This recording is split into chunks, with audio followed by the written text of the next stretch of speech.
Paul Watson reports. The BBC says we shouldn't say certain things to burqa-wearing Muslims. They got some veiled women to read out hypothetical questions and then lecture the viewer about how ignorant and bigoted they are. I've got a few questions. You can't be a feminist and be wearing a burqa. If anybody was to say that to me, they would be like, oh, she's the biggest feminist you can find. Okay, so why did one of the first ever Arab Muslim feminist groups, the Egyptian Feminist Union, encourage women to discard their burqas? The very act of Arab feminist leaders like Huda Sharawi discarding the burqa was one of the symbolic acts that led to Muslim women in Egypt winning the right to an education. Rejecting the burqa has been an integral part of actual feminism in the Middle East for nearly 100 years. If feminism is about a woman's right to make her own choices, then this is one of it. Really? Did the 16-year-old girl in Canada who was strangled to death by her own brother for not wearing the veil get to make her own choice? Did the 4-year-old girl in India whose father smashed her brains out on the floor after her head covering slipped get to make her own choice? Why are children as young as 3 and 4 made to wear the burqa and the hijab at all? Did they get a choice? Do these women in Saudi Arabia look like they had a choice as they're literally herded around like farmyard animals? Did the woman in Saudi Arabia who wore a skirt get a choice? Oh no, that's right. She was hunted down by the police and arrested. The niqab is so practical. Practical? Really?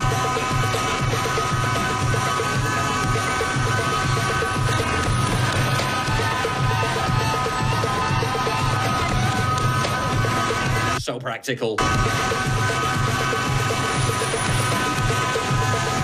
The niqab is so practical. Islam is so oppressive. Oh, but you're oppressed and we want to help you. Okay, so if Muslim women who wear the burqa aren't oppressed, why do Muslim women in Iran literally call on Westerners to help them fight oppression by violating the law on head coverings? If it's not a form of oppression, why does Azra Namani, head of the Muslim Reform Movement, assert that hijab purity culture covers, segregates, subordinates, silences, jails and kills women and girls around the world? If it's not a form of oppression, why do gangs of men roam the streets in Iran throwing acid in the faces of women whose veils are deemed to be too loose? If it's not a form of oppression, why are Muslim gangs in London threatening to kill women who don't cover their heads? I think some women are actually having to fight to be able to wear it. Really? Is that why the first thing that women in Syria did after they were liberated from ISIS was to discard it? Who's fighting to wear it? Last time I checked, ISIS was stoning women to death for not wearing it. Sharia police patrol Muslim countries, forcing women to wear it. Women exposing their hair is only one of the controversial crimes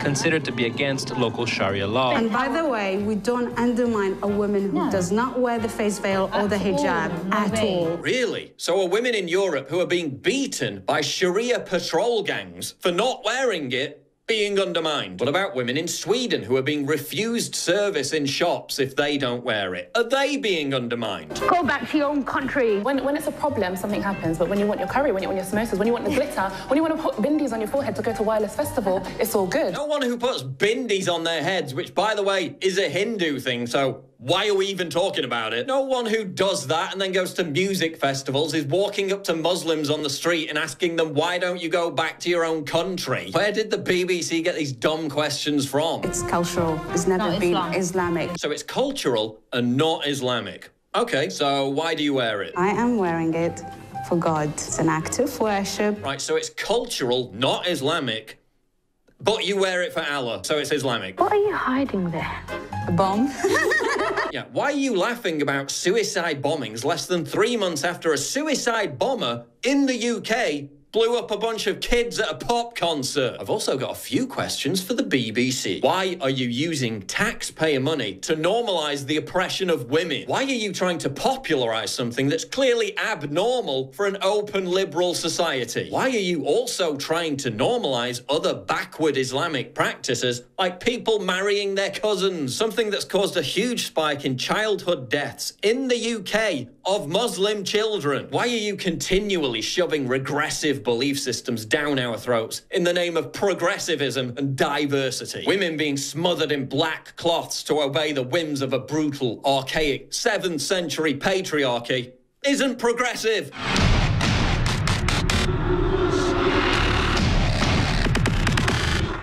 Well, Mueller has impaneled in the District of Columbia, the district run by Debbie Wasserman Schultz, where she threatens the police chief to cover up all the IT fraud from India and the people trying to flee justice.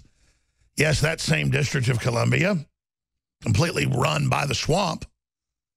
The District of Columbia swamp rat team. If the grand jury had a baseball team, its mascot would be a crocodile, an alligator, a Bigfoot, a large, obese swamp rat, led by people like H.R. McMaster. But now Mueller probing collusion, obstruction, financial crimes. We knew this was coming because there was never any Russia collusion, but now the entire Trump family, the entire Trump entourage, the entire Trump company, and the entire Trump campaign. Can we find a bounce check? Can we find somebody we think might have said something wrong to an FBI dragnet? We always told you it wouldn't be Russia because there was nothing there except Trump Jr. trying to find corruption on Hillary, which is like trying to find a blade of grass in the middle of a giant prairie. It's everywhere. It's like trying to find water at the seaside. Mueller probing collusion, obstruction, financial crimes. That's right. But you know what, swamp creatures? You can run, but you can't hide because you get more and more governors, more and more state house members, more and more members of Congress switching to Republican.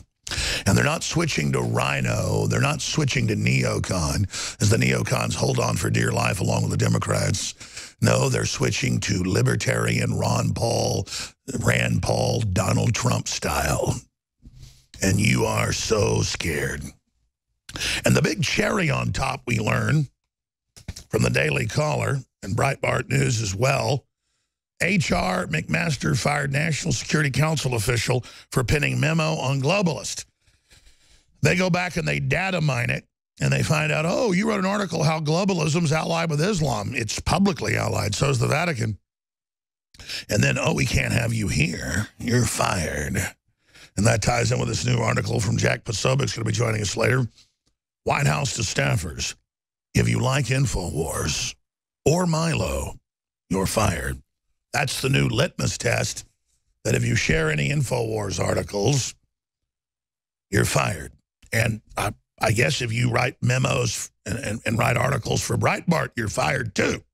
McMaster is definitely a bootlicker of the globalist. Trump, after Flynn left, tried to get 5 other people to sign on, and they wouldn't. And he finally got McMaster. And Trump's one blind spot is he really respects generals because he respects veterans, which is great. But they can be political too. Look at Benedict Arnold. So McMaster is in there with the trifecta, Mattis, and, of course, the other usual suspect, Kelly. And they are supposedly protecting the president by protecting him from the American people and himself and what we put him in office for and what's sweeping the nation. But here's the good news. This desperate fight for their lives politically is just that, a fight for their lives. Because people now know the UN was set up by the Rockefellers. They now know about world government. They now understand the stakes. And they now understand that they are wanting to kill free market and absolutely enslave us. That they see themselves as elites over us and our families and the whole deep state, panopticon, high-tech AI spy grid. And they know that their time is running short because what they've established is totally unelected, totally authoritarian, and deeply allied with orthodox, radical, Wahhabist Islam. And Trump has rolled back their Arab Spring. Trump has rolled back their Christian-killing failed state extravaganza, their jihad, with his own Americana culture, but also military crusade, not to take the Middle East, but to simply roll back the Islamicist turn loose on the non-radical Muslim and Christian areas of that area of the world. And meanwhile, Debbie Wasserman Schultz says she doesn't regret standing by her arrested IT staffer and trying to cover up whatever's on those laptops. So no wonder they're so desperate in the district of criminals, in the district of the swamp things. Deep in the swamp, Mueller, desperate, is there snooping about for the perfect Democratic Party grand jury that could indict a ham sandwich, and are now preparing to come out with all their fake charges. All their fake charges. All their fake hoaxes to then prepare the Congress for the impeachment. And to say to the House, look, this grand jury found this, and because the president is above the law except for Congress moving with impeachment, we demand you move forward after we found some campaign impropriety or some finance information or something they can twist to sell the public that sort of a fraud happened, as if we don't remember the entire Gigantor witch hunt was supposedly the entire time about Russia. But as that evaporates, as that hoax trails away, now it moves to collusion, obstruction, financial crimes.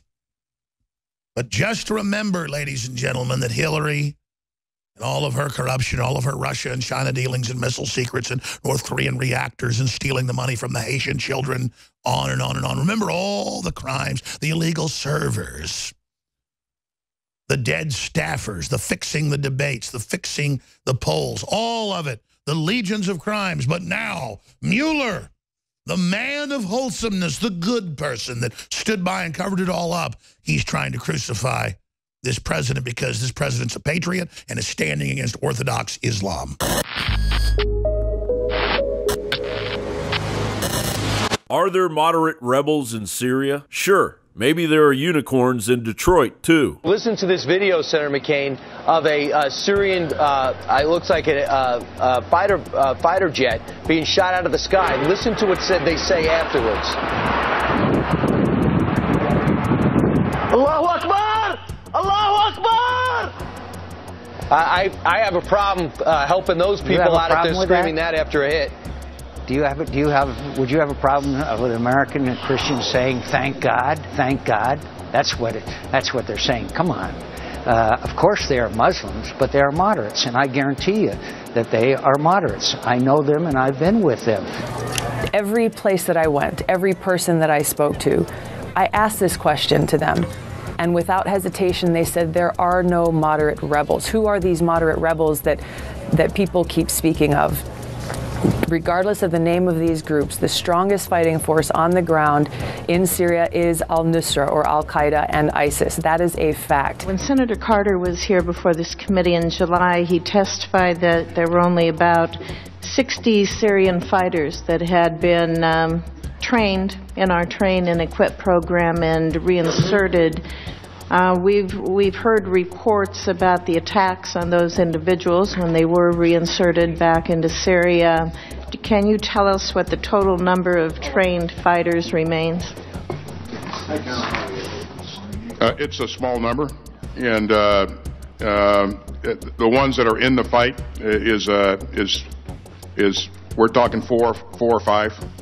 Now, in a move that should be celebrated rather than demonized, President Trump has pulled the plug on the support for these mythical moderates. The red flag was raised due to, as the Weekly Standard reports, earlier this year, President Donald Trump was shown a disturbing video of Syrian rebels beheading a child near the city of Aleppo. It had caused a minor stir in the press as the fighters belonged to the Nur al-Din al-Zenki movement, a group that had been supported by the CIA as part of its rebel aid program. It is a scene reminiscent of the Islamic State's snuff videos, except this wasn't the work of Abu Bakr al-Baghdadi's men. The murderers were supposed to be the good guys, our allies. It is now well known that Obama's State Department spent vast sums of taxpayer dollars to pull the wool over the American public's eyes on the moderate rebel myth. Obama's State Department even went as far as embarrassing itself with this Center for Strategic Counterterrorism Communications propaganda piece.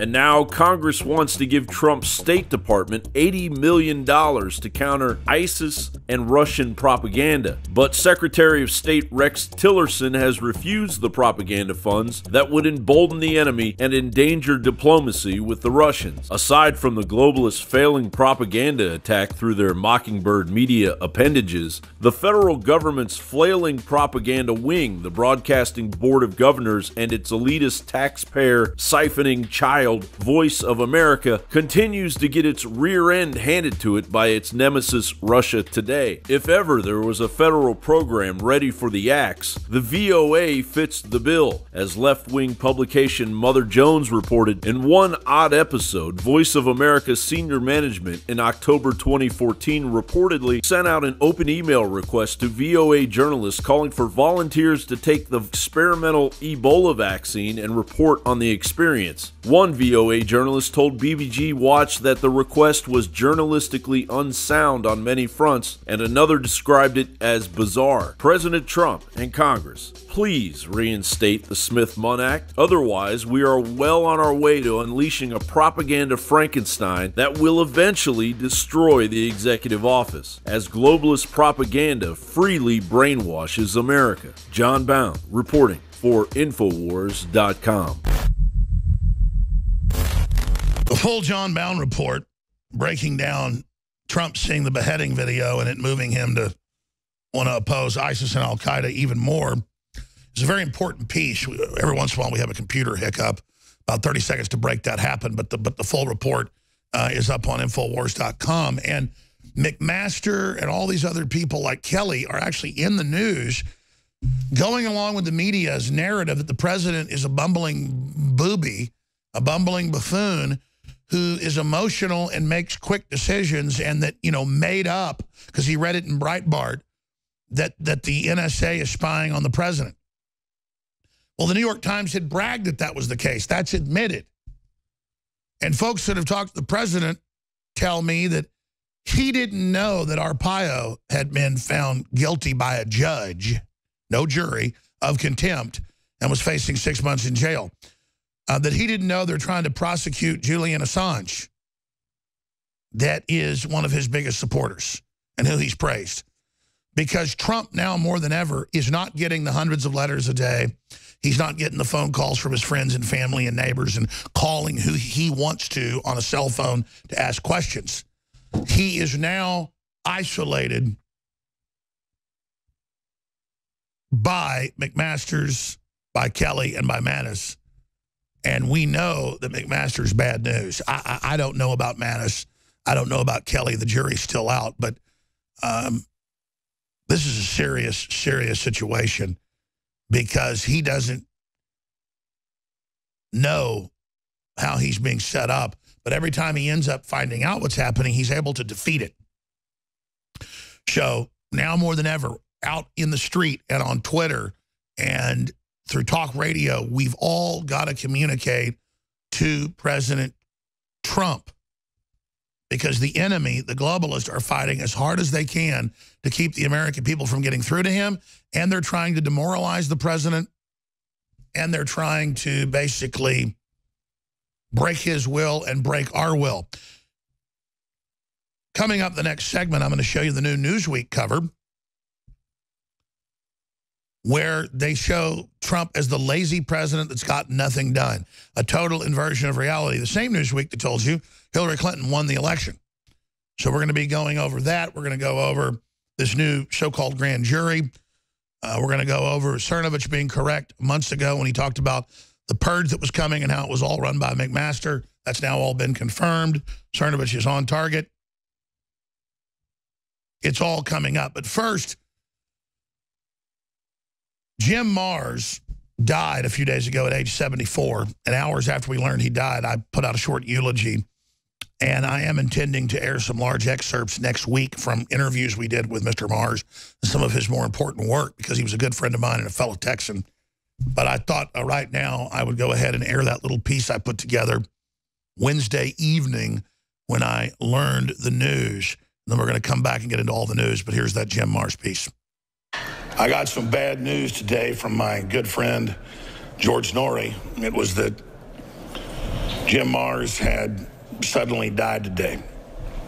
And I did a little bit of checking and found out that indeed that is the case. Jim died at 74 years of age, was born back in 1943, a classic Texan. He'd been a reporter for the Fort Worth Star-Telegram even before he finished college. He knew Jack Ruby, went to the same club as he did. He taught the first college course on the JFK assassination. He wrote countless New York Times best-selling books. A true investigative journalist, but also a fun guy to get a big old plate of Mexican food with and drink some beer. So I'm really, really sad that he's gone, but his work and his family and his great wife, Carol, will continue on, and hopefully I can get her to come on the broadcast in the next few weeks and remember the great work of Jim Marrs. But Jim Marrs, at 74 years of age, has made the jump into hyperspace and is now at another level. But as I said, his work continues on. There are so many videos, so many articles, so many films, so many books, so many interviews I've done with him and documentaries I made with him that the few clips we're about to play just won't do it justice. So don't worry. Throughout the week and next week, we'll be airing excerpts of Jim Marrs' interviews on my syndicated broadcast. George Norrie was able to interview him just last night. So we never know how long our friends and loved ones are going to be with us, but it's better to have loved and lost than to have never loved at all. And I certainly love the good cheer, humor, and wit of Jim Marrs. So from myself and all your fans, Jim, happy trails, my friend. Vaya con Dios. All right, folks, we'll be right back on the other side. We'll also look at how they're trying to kill the Trump recovery and admitting they are. Here's the talking point that they've got on CNN, MSNBC, all the comedy shows, all the newspapers, and Fox News. I was just watching Fox News 2 minutes ago during the break, and they had this panel of women on there, and they were all saying, well, he's underwater now with his base. He's losing his base. It's a good thing he's out there speaking at town halls and things because Trump's really unpopular. You know, he's the most unpopular president ever. They might as well say his approval rating's 0. Just like they did during the campaign. They said that Hillary was 15 to 20 points ahead. And Hillary was supposedly ahead of Bernie Sanders. And so she lost all those primaries, and they just gave his delegates to her, the super delegates. And the Republicans said, we're going to give the delegates to other Republicans. We're going to give them to Ted Cruz. And the Republican base said, no, you're not. And so you went to their campaign events and you went to the town halls and you told them you better stop it. Soros is trying to fund AstroTurf, fake grassroots all over the country to go out and stir up trouble, spew racist garbage, get in non-neocon, non-rhino Republicans' faces. And that's what they're doing. They are running around the country, getting in patriots' faces, trying to intimidate us, and they're totally synthetic. They're totally false grassroots, and we know that. And all over the world, countries are recognizing that George Soros is trying to overthrow their nations. It's just a fact. And these criminals have gotten away with so much for so long that they believe that they are invincible. They want to bring the entire Western world down so they can bring in their replacement, which is total tyranny. Much was made yesterday in the fun 2 hours I had with Milo Yiannopoulos in studio. He'd never seen the actual Madam President Newsweek that I finally got in the mail a few weeks ago that I've been making a big deal out of, because it is. It has how she won, where she won, why she won, how horrible Trump was, how she was going to govern. Here's photos of her on election night winning. They're fake photos. I mean, the whole thing is just an example, a roadmap to total deception and their disdain for you. So just remember that. They know there's a political realignment in this country, and they're selling the hoax that Trump has lost his base, just like they did during the campaign, just like they did once he was president-elect, just like they tried to stop the electors from being seated, telling you that there's an indictment coming, and there's a grand jury coming, that there's an impeachment coming, and that Trump's going to be removed suddenly from office. There's going to be a coup in the next month or two. They're trying to get you ready. And they're trying to get your support for him dented ahead of them busting a cap in his butt, or drugging him, or saying he had a stroke, or detonating a car bomb outside the White House. Let me tell you something. When they make their move on Trump, they're going to make it on everybody. Look at Steve Watson's article up on Infowars.com. Newsweek cover depicts Trump as lazy boy. Quote, imagine how bad he'd feel if he did any work. And it goes on to say he's demoralized, he's depressed, so that you then, by extension, feel depressed. They're trying to tell you your leader is on the edge of collapse. Your icon, your figurehead is about to give up, and he's a lazy slob that never did anything in his life. And so, lay down, GI. You're never going to see your sweetheart again. This is Tokyo Rose, broadcasting from Tokyo, letting all the U.S. sailors and all the Marines and all the soldiers at sea to know you're never going to come home and see your sweetheart. Japan has won World War II. America failed, according to Newsweek. According to Baghdad Bob.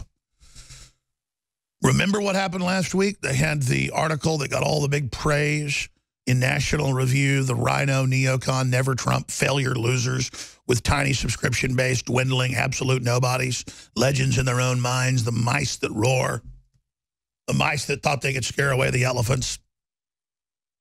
And what does it say there? He hasn't gotten one piece of legislation through. He's lazy. He's failed at everything in his life. He's actually succeeded almost everywhere and is a dark horse candidate that came back to drive a stake through the heart of globalism against all the odds and the deep state and Hollywood and MSM and the EU and the Saudis and the communist Chinese and all these foreign governments. But they're telling you, you didn't win the election. The Russians did. They're trying to demoralize you. And then they have one thing that's true on that cover of Time. No major legislation because the Republicans and Democrats are blocking him from the tax cuts for the middle class and poor, blocking him from getting Apple that has itself close to $300 billion in unpaid taxes, forcing them to bring it back. Trillions, $4 trillion offshore conservatively, $4 trillion back into the stock market, 400+ billion in new jobs, 1 million new jobs in just the last 6 months, most of them factory jobs, high-paying jobs, on and on and on, 69% reduction in illegals coming in. But meanwhile, senators unveil 2 bipartisan bills to stop Trump from firing Mueller. You see? Bipartisan, the neocons, the Republican establishment that gave you Obamacare, they want that there. They want the big insurance companies to be able to control the market and charge you whatever they want and make the biggest profits ever. And they've got the drooling idiot Democrats going along with it, and they don't want Trump taking that off your back. And so they got Mueller, the incredibly corrupt, evil former FBI director that took Muslims off the radical list and did all this other garbage and covered up for the Clintons.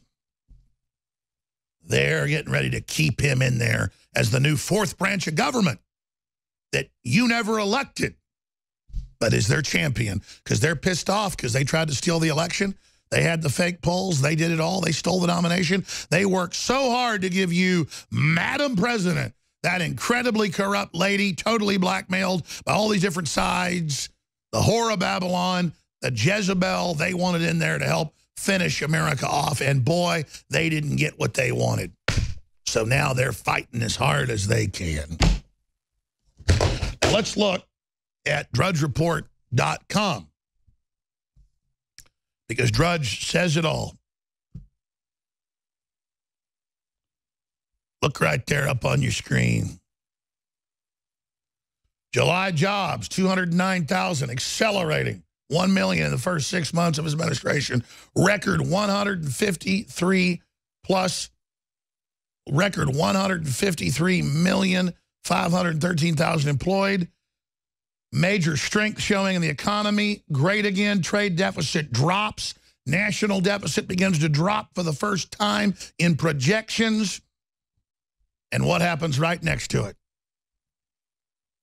Greenspan is about to burst. Greenspan says our economy is about to implode. They think, who can we bring out of retirement to attack Trump? Bring out Ted Koppel. Who can we bring out of retirement? He's beating everybody else. Bring in Tom Brokaw. Who else can we bring out from the private New York Federal Reserve that hijacked the country in 1913, gave us the income tax, gave us everything? Roll out old Greenspan that got rid of all the laws in the 90s so they could rip us off and run all these scams and get rid of Glass-Steagall. Bring him out. We got the video coming up, and say it's about to burst. The economy is about to burst as the Federal Reserve continues to raise interest rates and throw wet blankets on things and try to keep Obamacare in place to sabotage the economy. They're doing everything they can. Greenspan, bond bubble about to break because of abnormally low interest rates. Oh, yes. So, again, they're doing everything they can to block this recovery. All these forces arrayed against the American people and Trump, who they're saying is insane because he's belligerent, he's stubborn, he's dogged, he is mule-like in the fact that he knows we don't deserve to have one-sided trade deals that rip us off. He knows it's not fair to have our coal turned off and everybody else can use it and it's clean. He knows it's not fair to let illegal aliens get deported 20 times and murder and kill people and not get in trouble. He knows it's wrong to have the VA purposely screwing over our veterans. He knows it's wrong to have the TPP, a secret group, running our major laws and controlling our country. He knows all that. And so he stands against the political correctness. And they howl and they scream and they pule and they do everything else they can in the face of 6 months and 2 weeks of blitzkrieg level results. Killing the carbon tax, killing Al Gore scams, killing the Enron scam. Do I need to keep listing all the things here? It goes defeating ISIS, defeating Al-Qaeda, when our government had been openly backing them and turning them loose. And our military and good people inside the agencies and good people inside government have stood against the globalist onslaught. The Supreme Court, 9-0, clearly read the Constitution, the law that the president could stop people from these unvetted countries, and 9-0 said the other courts were wrong. He got a good Supreme Court justice in. And now he could get a better Fed head in that actually tries to empower the country. He could actually take the Federal Reserve over. He's inches away from that. He could actually get it all done. More good, balancing Supreme Court justices. And the enemy knows they're a coastal party. The enemy knows their own constituents are turning against them. And they're running out of time. And they've got everything bet on the district of criminals, the center of the swamp. And out of the swamp comes a hand-picked secret grand jury saying we're looking at finances. We're looking at banking. We're not looking at Russia. We're looking at not telling the FBI the truth. Is Mueller the president or is Trump? Did Russia get him elected or did you? Speaking of Russia, we have one of Putin's top advisors, Alexander Dugin, joining us. Probably pronouncing that wrong, I always do. And then we have Leanne McAdoo popping in, Jack Posobiec, Mike Cernovich, and more today. Powerful Friday transmission. Before I go any further, it's clear they're announcing Trevor Noah is going to attack us this week. It was the other guy, Sunday, John Oliver. That's their real news shows. Their real fake news shows. Their real attack is from those. The order goes out. It happens. They're Megyn Kelly failed. They even admit that in the shows. They go, well, Megyn Kelly failed, but we're not. and they just make up a bunch of stuff or twist it. They hope we fail. They're announcing a new show to air weekly or weeknights, 5 nights a week, based on my character that they create that will then misrepresent who I am and what I say to their weak-minded viewers that say it's comedy but then believe whatever they're putting out. It is an act of resistance to financially support us. Plus, we've got amazing products you really need. John Oliver makes a joke and says you shouldn't filter your water. I guarantee you he does. We have the best units at the best prices. I guarantee you they filter their air, but they don't want you to.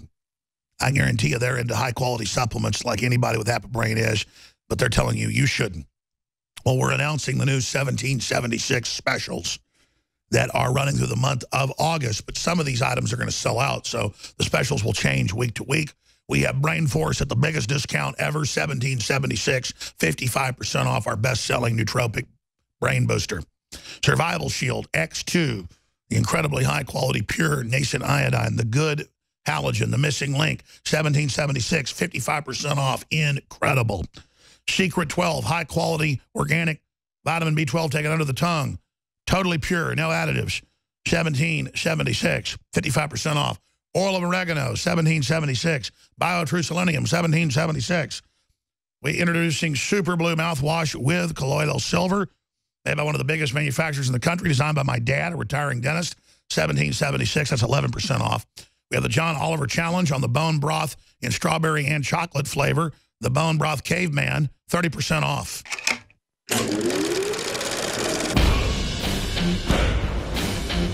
And it's time for humanity to stand up in the info war and say, I don't know what's going to happen at the end of this, but you want to fight, you better believe you got one. From the front lines of the information war, it's Alex Jones. America won the election. There were no Russians in our campaign. There never were. We didn't win because of Russia. We won because of you. That I can tell you.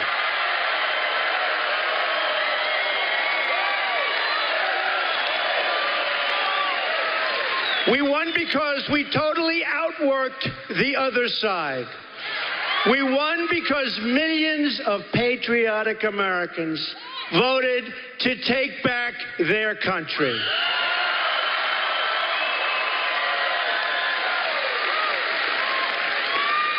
Have you seen any Russians in West Virginia or Ohio or Pennsylvania? Are there any Russians here tonight? Any Russians? They can't beat us at the voting booths. So they're trying to cheat you out of the future and the future that you want. They're trying to cheat you out of the leadership you want with a fake story that is demeaning to all of us, and most importantly, demeaning to our country and demeaning to our Constitution.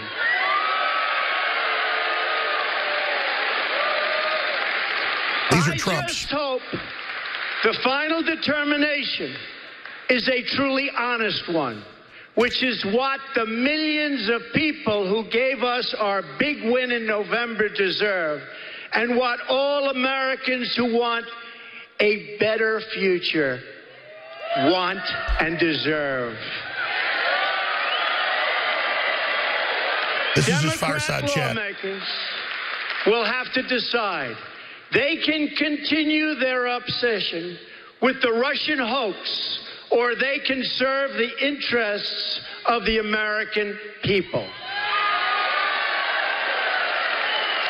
Try winning at the voter booth. Try winning at the voter booth. Not going to be easy, but that's the way you're supposed to do it. You know, I've begged Trump to do fireside chats at least twice a week, but really these are fireside chats with studio audiences. He must do a weekly rally like he's doing, and he must bring people in and give speeches in the White House every day to take control of the narrative. And all of us must understand this is the big battle for America's future. This is it, against total criminals, against foreign multinationals that thought they had this country, that want to break our back financially, And we've got to continue to understand that we are having a total political realignment. Winning the state houses, winning the governorships, record Democrats converting to Republicans. They've lost every special election. There's been more than 100 of them. There's been 4 congressional special elections. All of them have been won by Trumpites. The Pauls are joining with Trump now because they know he's for real. That's right, the Pauls, Rand Paul and others, are joining with Trump. We have to give our full support to Trump. I'm getting chills right now. This is so epic. And again, when we come back, I'm going to play this. Governor Jim Justice switches parties from Dem to Republican from West Virginia. So it's about time I came to my senses. Yeah, if you're not all in now, folks, you know how much the globalists hate you, how much George Soros hates you? I mean, this is crazy. This is like serial killer child molesters want full control, and it turns out that's what they are. They're allied with radical Islam. They got TV shows on the BBC saying kids need to be taught how to wear hijabs and full burqas now, and that women should wear burqas, and it's cool. I mean, this is what they're force-feeding in public school. That's coming up. We have so much more. Please tell everybody about the broadcast, but more importantly, explain to everybody these polls are fake. Trump is not losing his base. Just like the election, the polls are fake.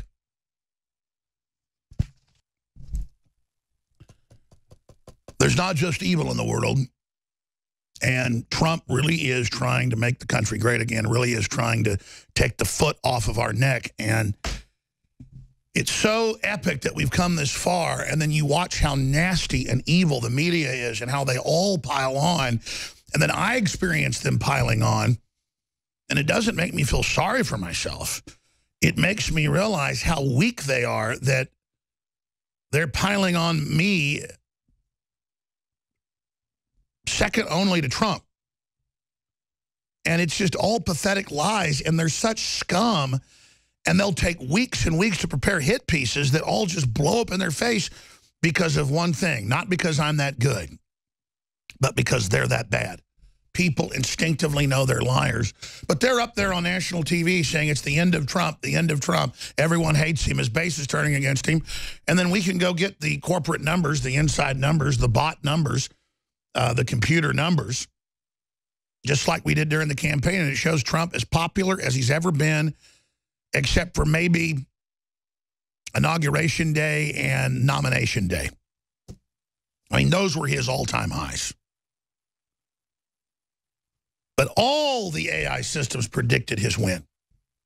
And then you just see the numbers online and the support.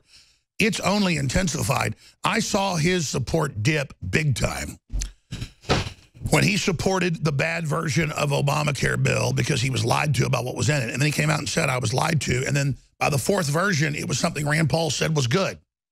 And you notice the Republicans wouldn't pass it because they wanted to screw people, the Republican leadership. The Freedom Caucus supported it.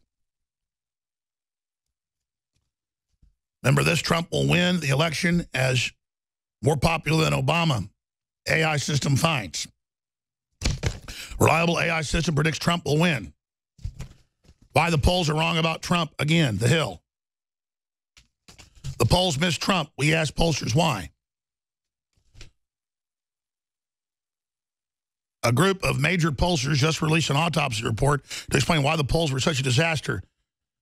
They were that way because both parties got together and decided to engage in fraud and not call each other on it, just like the Democrats have all gotten together and have agreed to just engage in criminal activity with the media and to just do things they've never done before because it's seen as acceptable to be completely criminal in this jihad of trying to keep the sleeping giant from awakening.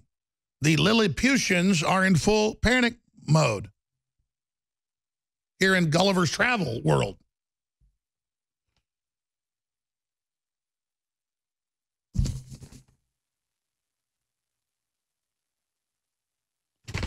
So we're going to break down a lot of key information coming up because they've got a new spin out.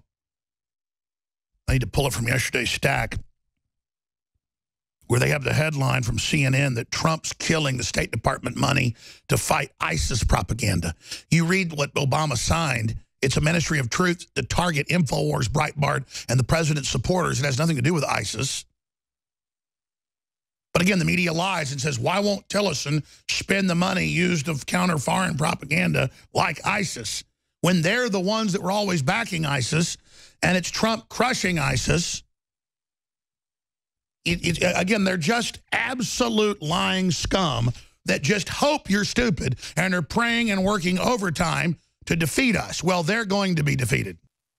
Ladies and gentlemen, we have confirmed now what Cernovich was reporting 2 months ago. It's General McMaster that is the big globalist in the White House, the head of the National Security Advisor to the president. And they are purging anybody who wrote against globalism, that wrote about globalism being allied with Orthodox Islam. He is purging anybody who does not want to have basically a war with Russia. And we know for a fact that he has isolated the president, and he's even bragging in major publications that they have isolated the president and are keeping information from getting to him. The same thing with General Kelly. So this is a serious, serious situation. They have banned Infowars in the White House. They have taken away our press passes. The president did not even know in a conversation with someone very close to me a few days ago that Sheriff Arpaio has been convicted by a judge of contempt and is facing 6 months in prison. He didn't know that they're criminally going after Assange, who he really likes and who helped get him elected, obviously.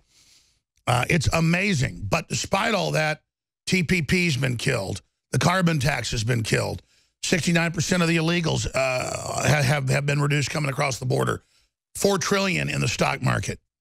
400+ billion in new jobs, 1 million new jobs. But the Federal Reserve's come out and said, we're going to pop the bubble. So we see open economic warfare against America. And I have a stack of headlines here where Trump warns of dangerous low in Russia relations. Trump's plan to fight ISIS with Putin isn't just futile, it's dangerous. That was in February. ISIS is now in less than 2 cities and has basically been defeated. And, of course, our military 5 years ago made a deal with Russia to start defeating al-Qaeda and ISIS and countermanded Obama. So the real Russia connection is that Russia morally, with our military, said no and began to crush these Wahhabist groups. We have that. Trump will win the election. Remember all that? The bots showed it. Now the same bots show he's as popular as ever, but the polls all say he's super unpopular. As Al Gore and as Clapper and Brennan go on TV and say, there will be a coup in the next few months. We're not waiting for impeachment or this stupid grand jury they've convened in the swamp. So joining us till about 45 after is Alexander Dugin. He's a best-selling author, researcher, started one of the most influential political parties in Russia, and he wrote the best-selling book, The Fourth Political Theory, geopolitical.ru or 4pt.su, and he joins us. I really appreciate him joining us today to talk about all this and to understand, why does Hollywood hate Russia so much and hate America? Because I've talked to top Hollywood producers. They say it's a hatred of Christians.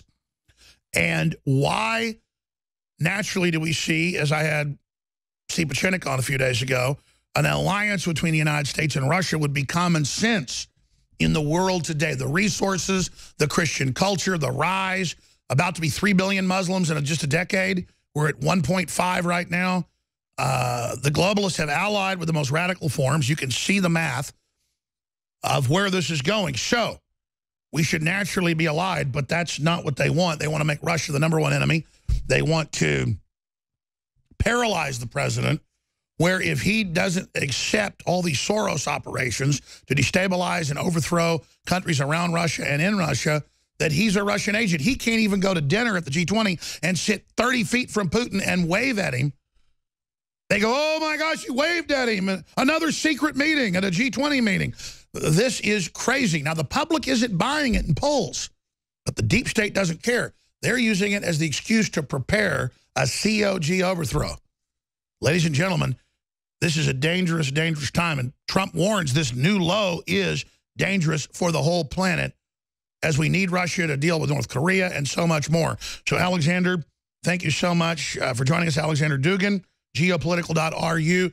You've got the floor, my friend. Let's go through who the globalists are, what their aims are, why they hate the United States and Russia so much, and is there any way to stop them before they trigger World War III? Hi, Alex. I'm really happy to be broadcasted in the United States because I think that your station and your channel and your heroic struggle is the unique possibility, unique momentum to say the truth that nobody wants to hear.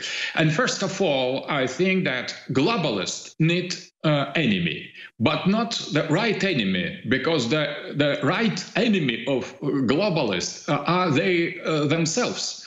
Because they are going to destroy humanity, to exchange the humankind by artificial intelligence, by kind of cyborgs, and they try to destroy all kind of links of the humanity with its essence, and that is an essence that is the very, very negative, absolutely negative.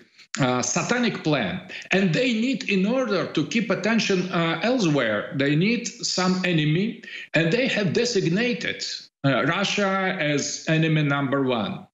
It helps to them to displace attention from the real crimes they commit, and in the case of Trump, that is trying to reassert America to regain its almost lost popularity and the greatness, restore the greatness. They try to intimidate him by completely false accusation and hoaxes of Russian intervention in its elections. So the globalists, they try to control everybody. They want to divide the people and the countries, not because some of countries or regimes are wrong or commit some horrible acts, but because in the agenda of globalists, they should be exposed as such, because they serve for their creation of global world government. And Russia plays here the role of image of the enemy, of global enemy. Our president is very democratic and very reasonable, very realistic, pragmatic leader, but he refuses globalization. He refuses world government. He tries to defend, to affirm, to conserve and reaffirm and strengthen Russian sovereignty. That's all. And that is why they hate us. And they try to use Russia against Trump in order to limit his liberty, to limit his freedom. That was the strategy used before of the election. And now President Trump, he is obliged to say, I have nothing to do with Russian, I didn't mean that thing, meeting Putin, and so on, and so on. That is idea to deprive American president of its freedom and liberty to create independent and sovereign politics of his own country. Finally, absolutely. Alexander Dugin is our guest. He's one of the top cultural leaders with the resurgence of Russia, really to its roots from researching. I mean, I would even say pre-Tsarist, basically Christian, European, Western/Eastern roots coming together. And the globalists are absolutely insanely hateful of Russia. And I've done an analysis of Putin. He's been reforming. He's been cutting back the corruption. He's been arresting the oligarchs. He's been empowering programs for the family. He's been promoting Christianity. He's been promoting sovereignty. And he's been exposing through national shows not against technology, but how technology is being used to enslave people by the technocrats, and has been opposing the wicked plan of Davos that is anti-American, anti-Russian, anti-human. And quite frankly, now we see more of this from Trump, but this isn't like something he got from Putin or he got from me. This is the truth of what we face. So let's talk about Vladimir Putin himself and why the globalists hate him. They're also obsessed with him. It's leaked that, Hillary's obsessed with him, basically in love with him. In the WikiLeaks, she was just beside herself. Megyn Kelly, behind the scenes, began shuddering with sexual pleasure, basically. Whenever, I'm serious, when she talked about Putin. I mean, why are they so obsessed with Putin? So I think that Putin, he plays the role of supporter. We in Russian Christian Orthodoxy have idea of Greek concept of supporter. In Greek, katechan, some figure, symbolical figure. You're talking about an icon that's a defender. Yes, defender, exactly.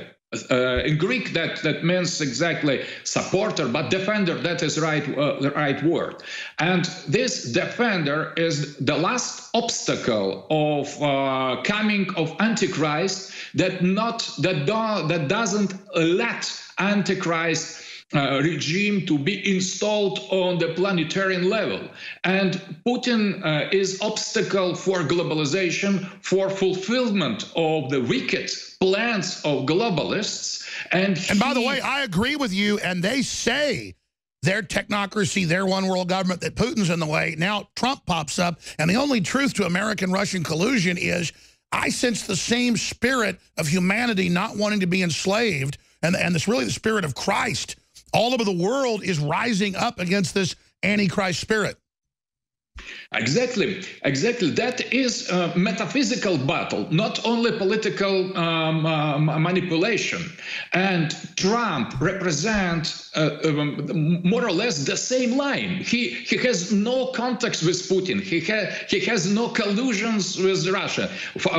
More than that, But metaphysically, yes, they see the force trying to destroy and enslave and turn us over to radical Islam. And so metaphysically, the enemy sees them as the same because it is the same spirit. Yes, and that is the truth in all that, because they are more or less on the same side of the battle, but this battle is not political. That has nothing to do with short or superficial interests, national interests, and so on. The battle is much deeper than that, and Putin plays here the role of defender of Christian civilization, of traditional society, the defender of human nature, because the globalists try now to replace this nature by they wage war against common sense. Yes, exactly. And what is important, I have got information that Russian oligarchs, they have a kind of supported financially Hillary. So that was completely opposite to the thing the globalists pretend. Russia, in material world, economically, financially... You are still infested by the same globalists we are. Yes, exactly. We have as well Russian swamp.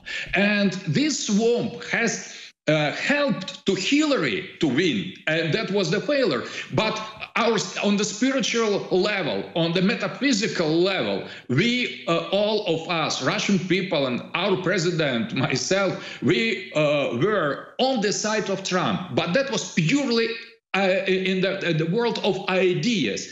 Technically, Russian oligarchs much more supported and subventioned Hillary. And that is the paradox. They accuse Trump to be manipulated by Russia in the situation when themselves they were supported financially by Russian oligarchs that represent the same globalist network as in the United States. So now I think they try to put the conflict between our great nations in order to to create a kind of struggle, a kind of fight against the false goal, in the false scenario. Now we should be united in order to fight against globalist elite that tries to manipulate Russians as well as Americans. We are our peoples are on the same side of the front line, and the globalists understanding that will signify the end for their plans. They try to divide us, to put us against each other. I know you started a very popular nationalist movement decades ago, but the media sometimes can twist things. But I remember seeing reports 5-10 years ago that you were kind of a spiritual advisor to Trump. I mean, not to Trump, to Putin. That he'd read your books and thought that they were interesting. I just want to try to get an idea from somebody that actually knows Putin but also lives in Russia about the real mindset of Putin. Because people say, oh, he's this former KGB guy or whatever. But we know he was there during the reforms, kicking a lot of the globalist oligarchs out, getting your sovereignty back. The proof's in the pudding. Separately, I read that he was baptized as a child. His family was part of the large Russian movement that was crypto-Christian, that kept the faith and continued on. And you judge a tree by its fruits. Today, he's been a huge supporter of bringing orthodoxy back to Russia and bringing the birth rate back up and proving he wants life, fighting against all the abortions, fighting against the destruction of the family. That's what Putin's doing, not killing babies like the globalists are pushing. So I mean, how true is it that you're a high-level advisor to Putin? I know you don't want to brag about it, and specifically a spiritual advisor. And can you give us a view into the mindset of Vladimir Putin and his worldview? First of all, Vladimir Putin has his own worldview that is not so much ideological. It is a kind, he represents more or less what Russian people think. He represents Russian soul. He is not so much ideologically following some special kind of theory, but he is inclined naturally for conservative vision. He is Christian. He is very proud of Russian history. He feels himself, first of all, Russian. That is very important because that means that he doesn't feel himself globalist. He doesn't feel himself a kind of cosmopolitan. He represents our culture, our people, and he doesn't stop these feelings, this emotion in our country. He is not ideological nationalist. He is rather realist and pragmatic in his politics. He is very pragmatical, very rational, I would say, rational man, but he is Russian, and that defines his inner and deep. And that is exactly the same way Trump is. So it's a return to common sense, a return to cultural nationalist with a Christian base. Yes, so that is the real similarity between him and Trump. Putin could be considered to be a Russian Trump, as well as Trump could be considered American Putin, not because they are accused of authoritarian rule or something like that. They're individually very different, but they reflect what our people want. They're not out to get their country. They have a sense of roots to the nation, to the culture. They're not soulless globalists who never have children, are totally about destroying anything independent, anything family, because they're satanic. Trump and Putin, you're saying, are not satanic. Absolutely, because now to be normal, to be natural, that represents a kind of challenge, that represents a kind of heroic act, because globalists, they control mass media, global economical corporation. They try to impose on the humanity, not only on Russian people or American people, on the humanity. They try to impose their own agenda, our values that have nothing to do with normal Christian, traditional human values. That is completely postmodern black strategy energy to destroy humanity and replace it, but some other species. So they use in that all kind of radical movements. For example, they use not only far left groups as Soros does, but as well radical jihadist groups. They create the false goals. They try to oppose the people and nations, but their goal is against normality. And people and Trump, they are normal. They represent not special ideological circles or special world vision. They represent the peoples, and that's very important. They could be called populist, but populist in the positive way, because populist is the person that reflects what the people wants, when the majority of the people exactly. They're not elitists trying to change the programming of humanity, God's system, and play God.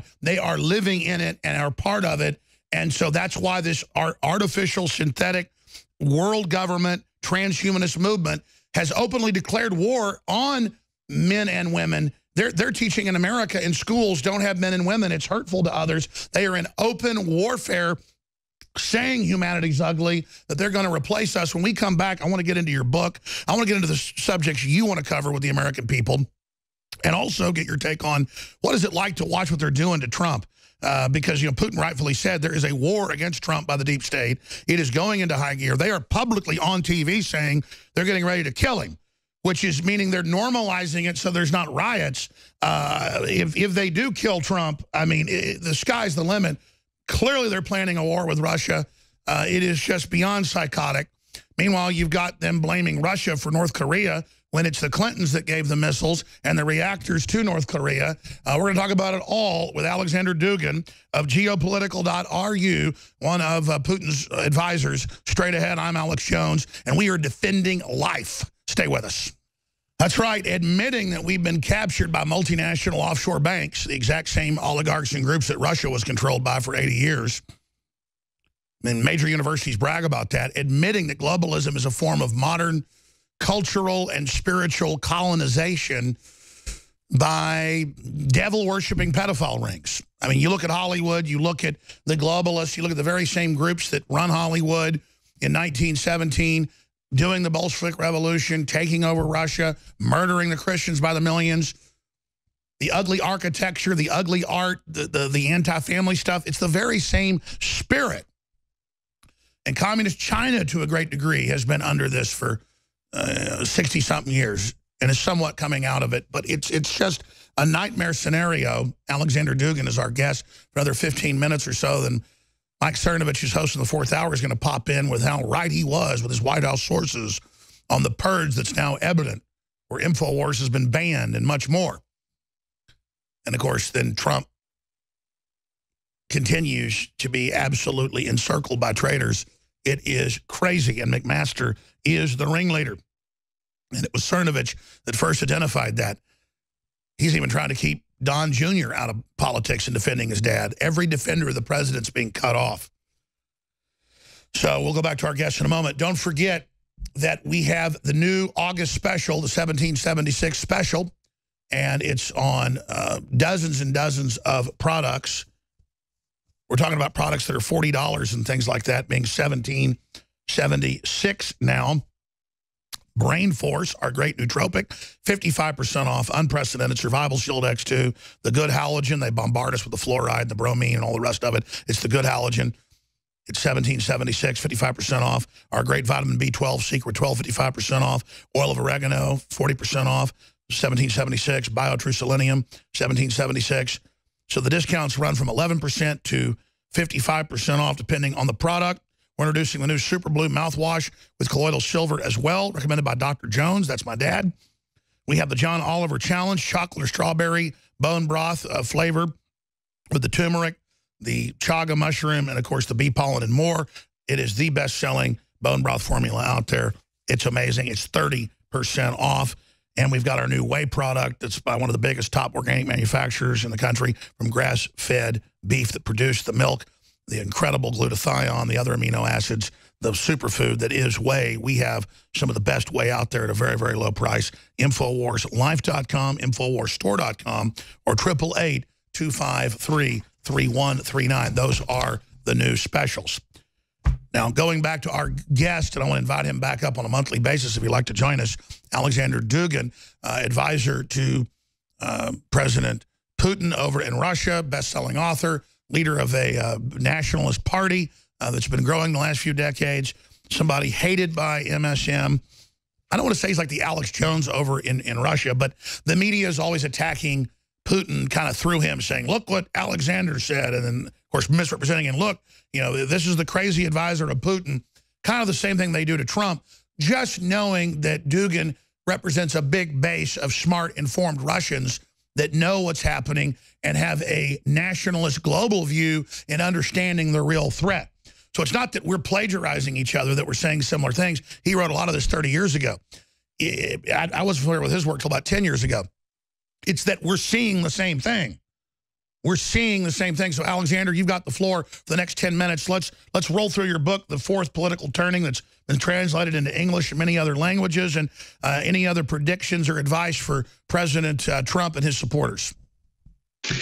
So I think that fourth political theory, it is something that is beyond liberalism, communism, and fascism. So my idea, when I have started to develop this this political theory, is precisely that liberalism, communism, and fascism are not enough.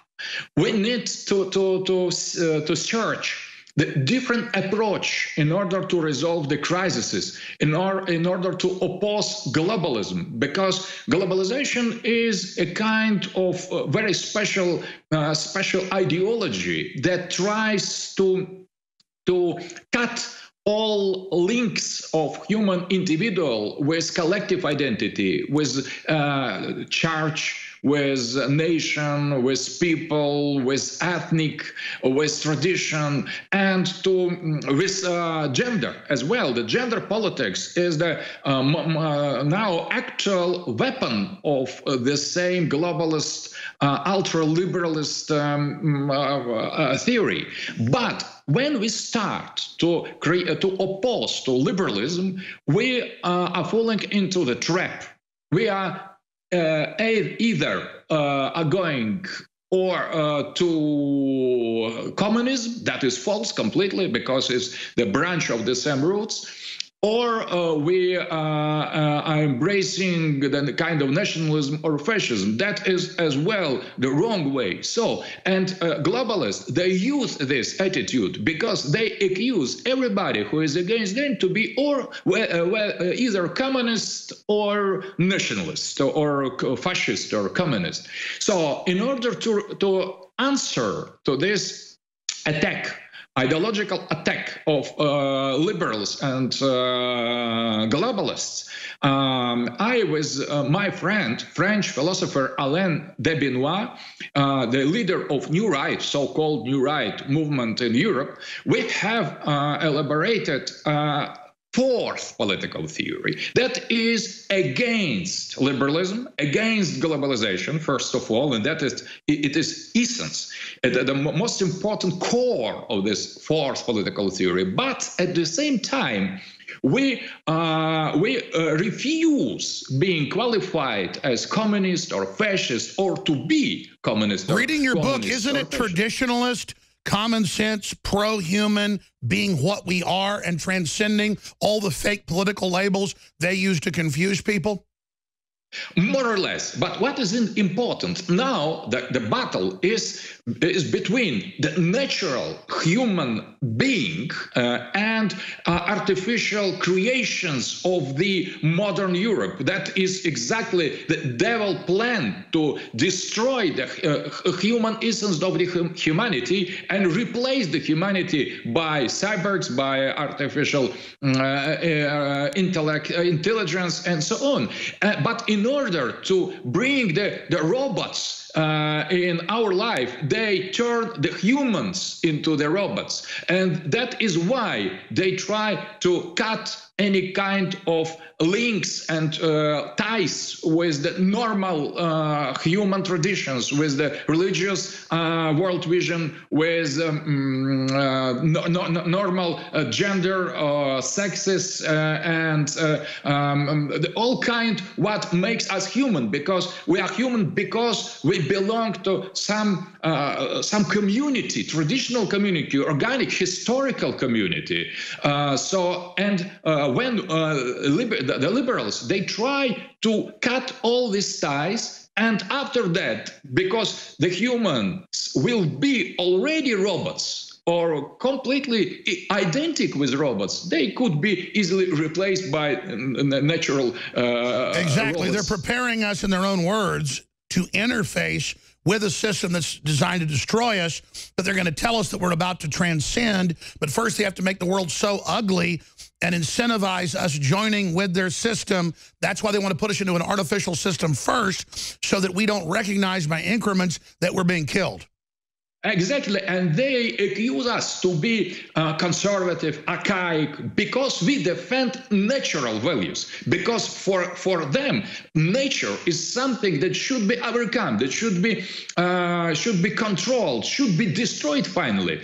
And fourth political theory, it is a kind of superstructure over this natural protest, over this populist revolt, because this revolt, it is on the base of the feelings of that something is going wrong, and fourth political theory tries to clear the way, the vision for the future, because that is a danger when we begin to struggle against liberalism. We very easily we are going to the old and ineffective alternative as communism or fascism. So we need to create, to imagine new kind of anti-liberalism that shouldn't be communist or fascist. That is the essence of fourth political theory, and that is precisely, as you have said, the only way to save the human essence from this globalist strategy. But we have on our side the absolute majority of humanity, but in the political globalist elite, we are a minority. So the people like Vladimir Putin or Donald Trump are minorities. That in the political circles that represent absolute majority of the humanity. That is the exactly. We have a minority in government and power structures, a majority in the people worldwide know prima facie common sense. So let me ask you this then. I mean, basically, it's a pro-human movement, but the globalists call themselves the humanists, but really they're trying to end humanity in their own admissions. So I mean, it's almost like we need a real pro-human movement, and it's going to become clearer as they try to displace us with robots, with machines, that this is just a group of crazy people. So that is very important thing, because we need to revise what human is. Now the human is in the center of discussion, because the continuation of the same global strategy will signify in the next time, in the very near time, to all the humanity, the end of the human. And the idea of globalists, they try to replace the humanity by post-human, by trans-humanity, without noticing that. The idea is that there are no witnesses. There is a process, so-called natural process, the progress, the development and so on, that is something that is going by itself, that is not artificial, that is normal, that is natural. But that is not normal and that is not natural. That is the kind of deliberate strategy, and they try to eliminate the witnesses. I think that Putin and Trump are two witnesses of what is going on. They represent the peoples, and they are encircled by globalists. The situation you have described in your show, when Trump is encircled by deep state groups or globalists, globalist personalities, is exactly the same as in Russia. So if we represent Russia as full-scale Putin's rule, it is not correct. Putin is isolated in the personality, encircled by the people. They are more or less the same as in American political elites, and that is the problem. That is because they're weak. Because top globalists will threaten, they'll get your family, they'll do anything, and most people are cowards and go along with it. And in closing, that it is. There have been groups that have always tried to dominate and totally enslave humanity, and now they've got the machines. They believe they can do it because they want to play God. They don't like the fact, these psychopaths, that other humans aren't totally controllable and seek for freedom like a plant seeks the sun. And so that's why they want to end humanity, because they believe we're incompatible with their vision. This is the main issue. And I look at the traitors that join the system, the John Olivers and people who clearly aren't totally evil like Hillary Clinton, and I look at them selling themselves out. Can't they intellectually see what they've done? Don't they have a struggle within themselves to defeat this evil when it's admittedly so evil and it's admittedly so anti-human? Don't their ancestors, their very genetics, cry out to resist it? What are these people missing that know this is an evil master plan and join it believing they're winners when it's obviously so anti-human and is a lie, and that they're conning themselves? The only way to win is to fight this. They're delusional. Why don't they understand that? Their idea, the idea of globalists, what is human, is completely wrong. But now they, little by little, they already stop to appeal to the humanism, and they appeal to post-humanism or transhumanism. It is more in the mood of the progress. So the humanism belongs to us, and they use this word rarely now, because humanism that is too limited in their opinion by human nature, and they try to transcend, to transgress human nature. And that on is our shoulders. Idea. Absolutely. Yes. It's always the same. The spirit that possesses them says, kill humanity and I'll give you the keys to everything, when we've already been given the keys by God, but we have to go through the steps. And it's pure evil we're facing. But the good news is I believe humanity is beginning to awaken from a great slumber. I think a new turning is happening. Just in brief, Alexander, do you agree with that? Dr. Alexander Dugin. And then I want to invite you back for a full hour. You can send us exhibits if you'd like to do a whole walkthrough of your book, The Fourth Political Theory, and share more with us. But just where would you say we are in this fight, briefly?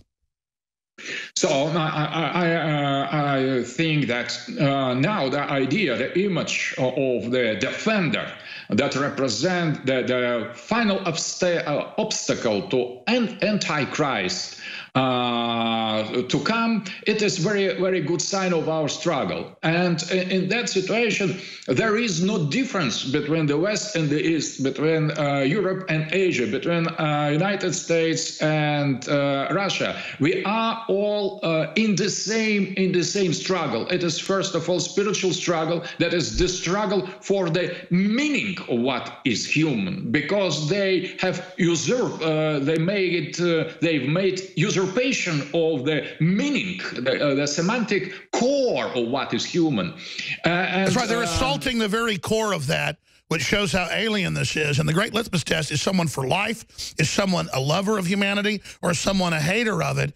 And we have to understand that that is the litmus test for any of these people. Are they traditionalist? Because you'll always notice Antichrist spirit is always anti-traditionalist. It's always trying to twist what humanity is. Alexander Dugin, thank you so much, Doctor, for joining us. I look forward to speaking to you again soon. All right, ladies and gentlemen, Mike Cernovich, to give us a preview of what's coming up in the 4th hour, joins us on the other side of this quick break. I'm telling you, ladies and gentlemen, what Dugan and others are pointing out is the heart of this. We're in a struggle for our very humanity, not just our individual humanity, but our collective humanity. Don't you feel your soul crying out against this evil? Mike Cernovich joins us in these 2 short segments, and he's hosting the 4th hour today. Mike Cernovich undoubtedly is one of the greatest living journalists in the world. He's a Cy Hirsch, and his sources are incredible. I mean, I can't even keep track of all of his, not predictions, because when we said Priebus is out, Kelly's in, it wasn't our prediction coming true. We have sources. And I just got a call before the show saying, stop being so specific. I've not been, the enemy already knows, but we'll just leave it at that. And notice, though, MSM doesn't attack us anymore about our sources. They just try to ignore it.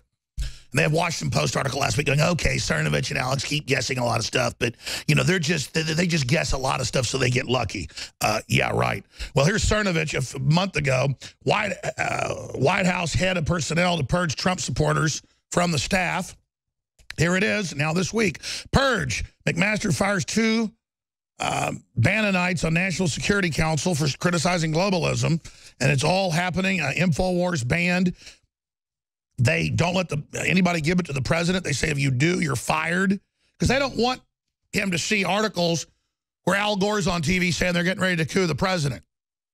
Or where Bannon, is out there defending him, or Breitbart is. Or we have people like Brennan and Clapper on TV talking about a coup coming. They don't want the president getting that info. And I know people that have talked to the president at length.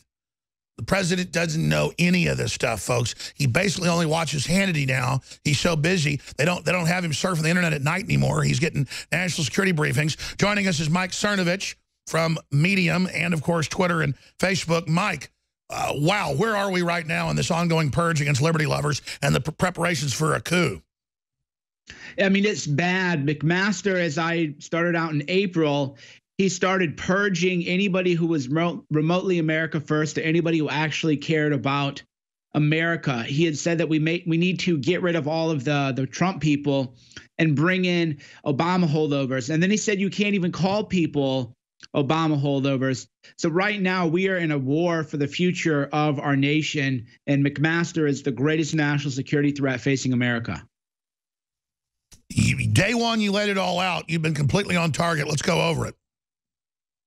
Right. So I noticed that occasionally people would be fired on the unusual pretext so they have security clearances pulled. And actually, you and I began developing this story way back in April, because what we noticed is if he couldn't outright fire a person, he would pull that person's security clearance, which effectively sidelines anybody at the NSC. And then I started to notice, well, wait a minute, Robin Townley was a war hero. Why did he have his clearance pulled? And I started calling around and really working, doing real journalism rather than just doing what most people in media do, which is blindly repeat whatever they're told. People go, oh, yeah, McMaster is going to get rid of anybody who believes in America first, who believes in America and is pro-Trump. He wants to purge all those guys, so he's taking away the security clearance. And by the way, I should add, he's been in the news, admittedly, through Public Affairs and other publications saying, get Cernovich, shut him down. Stop Cernovich, stop Infowars, we're now being told. I mean, this is a creepy guy who thinks he's the president, and he is obsessed with stopping you. Oh, yeah, he held a town hall specifically to deal with my tweets and my Twitter account. That's the thing, so much happens. By the way, that was quoted in the New York Times and Politico, that he's in meetings talking about you by name. Yeah, exactly. Bloomberg had that story also. Eli Bloomberg had it. So it's very well known that McMaster really hates me. And it's actually, they've been doing an off the books counterintelligence operation on you and me and other people. So they are not Derek Harvey, but Ricky Waddell. We can talk about that after break. But I do have absolutely. And that's why they've got every comedy show coming after me.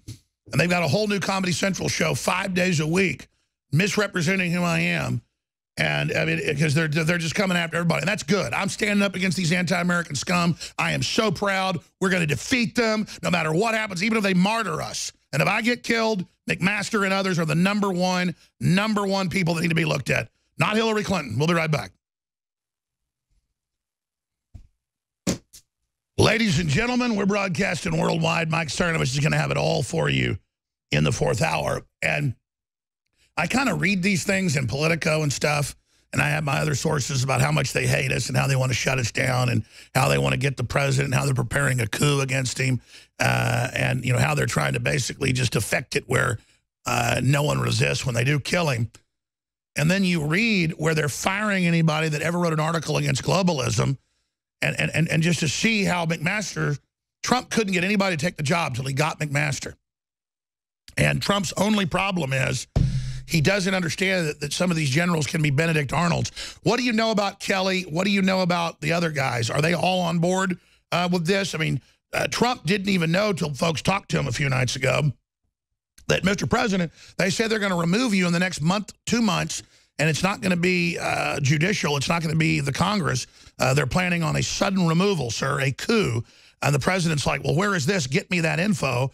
And then you try to get the info to him, and it black holes. They're redirecting the emails, the phone calls. I mean, I'm sorry. I just can't shut up about this.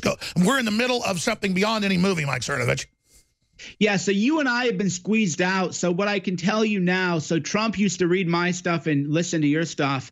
Kelly has stopped that. The only person now that can get to Trump is Hannity, and that is why there's a massive campaign now to have Hannity, fire Hannity's campaign. They're trying to do anything, including framing him for misconduct, to remove him. So that's right. Right now, Sean Hannity is one of the most important people in America because he's the only lifeline we've got to the president, and the president's acting on it. And Kelly's like, it's horrible. He watches Hannity and then does something about it. Right, exactly. Two of the most important people, you know, other than you, obviously, in Infowars, Sarah Carter and Sean Hannity. Right now, they are the ones, you know, Sarah Carter breaks really big stories. She goes on Hannity and talks about them. Trump is getting that information now, the very important stories from Sarah Carter and Sean Hannity. So the media is going after Hannity very hard. The deep state is going after Hannity. They want to get him kicked off of television. They're going to do anything they can to stop him. And the good news is Limbaugh now admits there's a plan to kill Trump. So everybody's getting hardcore right now, and people should be getting hardcore.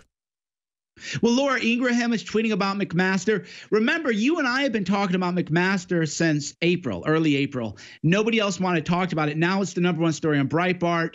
And we're not tooting our horn. People need to know why they hate us, because Cernovich and myself are patient zero. Cernovich particularly. In fact, get him first. I'm joking. It's just, this is not fun to be super preeminent in this, but it's our duty. We're doing it. And of course, I'm joking, but this isn't a game. Right, and the ADL is going after me, claiming I'm doing code word of anti-Semitism. They're trying to wind up a nut. Yeah. Yeah, exactly. But meanwhile, McMaster has been purging Jews from the NSC. One guy, he's Jewish. He went to bar mitzvah in Israel. He had Adam Levinger had a security clearance pulled.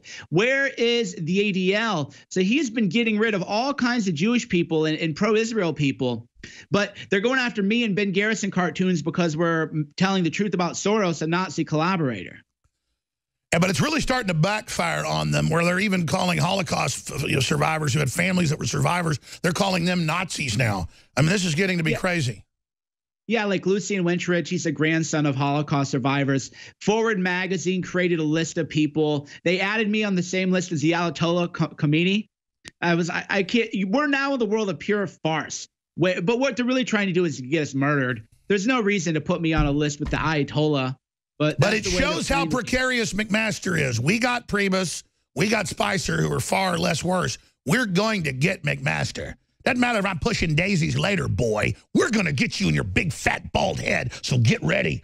Get ready, because we're never going to stop. You know it. I'm never going to stop. We're going to defend the Republic. We're going to win, and we're going to beat all of you. You understand? I may be out there in the cemetery by then, but you're going down. Stay there. I want to finish up with Cernovich, and then we got McAdoo. I got to hand it to Mike Cernovich. Leanne McAdoo is about to pop in with us. Got to hand it to her as well. It's a great report she's been filing. Cernovich has been so on target, like a laser beam, like a particle beam, that it's blowing me away with his sources, his work. I'm so honored that he's launching his own show, The War Room, coming up on September 4th, in about a month here. We got David Knight's show coming up about a week and a half. We're going to launch syndicated radio/TV program. Very, very excited about that, The Real News with David Knight. But we're all in. And he predicted the McMaster stuff. He predicted who would be fired. He predicted how it would happen. He predicted that they would go after folks that weren't, you know, globalists. And now everything he said, you see, April, May, June, July, 4 months later, it's word for word what he said. And Bloomberg and others say, okay, Cernovich even knows where we're eating dinner. He's got horrible, evil sources inside. They're super good. And McMaster wants it shut down, saying it's a national security threat. It's McMaster and all these people that are leaking all the real national security stuff and saying the president's wrong about being wiretapped when it's confirmed. So Cernovich, Trump is surrounded. He's still getting a lot done. They're putting out fake polls saying he's behind in polls. They're in the news saying, don't worry about impeachment. Don't worry about a grand jury. We are going to remove him in the next few months. Bipartisanly, everybody better accept it. A big event's about to happen. You've got Michael Moore saying it, but you've got the former head of the CIA, Clapper, saying it. You've got people like Al Gore saying it. The president must move against them, and I get why he has some issues with Sessions, but Sessions is under open rebellion with all of his people under him doing nothing he says. This is total mutiny. What do we, the people, do? What does Trump do? And how big is this? Oh, it goes to the top, Alex. I mean, what the people have to do, I mean, we have to do a lot of things. I was going to wait to announce this in the next segment, but now that you're live, why don't we just talk it out? You know, YouTube has to ban us now because we're getting to Trump. We need to hold a freedom rally in front of every YouTube office in America, same day. You know, New York. And explain that they don't want us getting to Trump and exposing the coup or the cop-killing operations of Soros before it goes into full gear. We got to do it in front of the White House. You're absolutely, we've got to get in front of the White House. We've got to have other people every day saying, we're cutting the president off. We know you're planning a coup. And they can't say we're crazy because they're openly saying it. Right. So the important thing is that, Alex, right now we're on the precipice. It is life or death. You have been banned from the White House. I've been banned. They won't let us on TV. They're afraid of us. We have social media and radio. YouTube knows that. And in conspiring with Deep State, they want to keep us off. We have to hold a freedom rally at Google headquarters. We have to march against this censorship. We can't just talk about it anymore. We can't just do another YouTube video about it, another Periscope, another tweet. We have to actually show up with signs. And let's just brainstorm it right now, Alex. Get everybody, get Leanne McAdoo, get everybody, just a big, huge, big tent, a big party, but also give speeches and have a rally and protest. Because let's be clear about the new YouTube stuff. They said they're going to put you in this phantom zone where no one can see you or share you, but you're not technically deleted. Talk about lawyer games. You know, we're going to bury you alive, but you'll still be alive. This is the next level, and it shows they're getting ready to move. Do you agree with me? We've got to get the word out of how they're planning this coup. Out. No, I'm talking to you right now. I'm freaked out about this because you can't even comment or like on the videos, Alex. That's the whole point. That's why I'm telling you, we have to have a march. Oh, and who runs it? The ADL runs the new censorship. Right. We have to get bodies on the ground and just show up and have a rally, and everybody's got to be there. You, me, Leanne, you know, Roger, the new media people, maybe Paul needs to fly in. This is life or death, Alex. They're within a month or two of completely shutting us all down. And that's because the coup's about to happen. They're saying month or two, we're going to kill the president. Month or two, we're going to remove him. I mean, this is so sinister. And a lot of people are going, well, I'm going to sit on the fence and fine, you know, let them kill Trump. They're going to go after everybody, folks. They know the country's awakening. They're going to they're trying to kill the stock market right now. These people are criminal. We will defeat them if we stand up and have honor. And I got to say, I've been mad at some of the Republican talk show hosts, but Rush Limbaugh, Laura Ingraham, people like Michael Savage, I haven't been mad at him, but people like Sean Hannity, they're saying world government. They want to kill the president. They hate America. They're with radical Islam. They're planning to do it now. It's a deep state coup. You've got Lou Dobbs coming out saying clear and present danger, all saying the same term I used, signaling, and I know the president is signaling, and we understand. So, again, though, they're really going to try it, just like they tried to steal the nomination, just like they tried to block it with the faithless, you know, electors. The good news is they're a bunch of failures, and the real deep state that actually does the killing is to a man, basically not for this. The problem is they're still going to attempt it. How do you see them doing this, Cernovich? And I agree we should organize rallies all over the country and one big one. There's Google headquarters here in Austin. I know they're trying to draw me out to go to one of these events, and I know why, but I just got to do it. But it's just so crazy, the war we're in. And people later, even if we win or lose, are going to look back and wish they'd done something, baby. Wish you'd done something, just like Patrick Henry said, because we're in the thick of it. Cernovich, we're going to McAdoo. Well, yeah, if they ban us from YouTube, that's when Trump will be killed. There's no question about it. So priority number one is, and I know that the people on the right or people like you don't like to march and do protests. We have to. We don't have any other choice. It is life or death. They're going to kill us. They're going to kill him. They're going to kill everybody, destroy our livelihoods, destroy families, destroy our nations.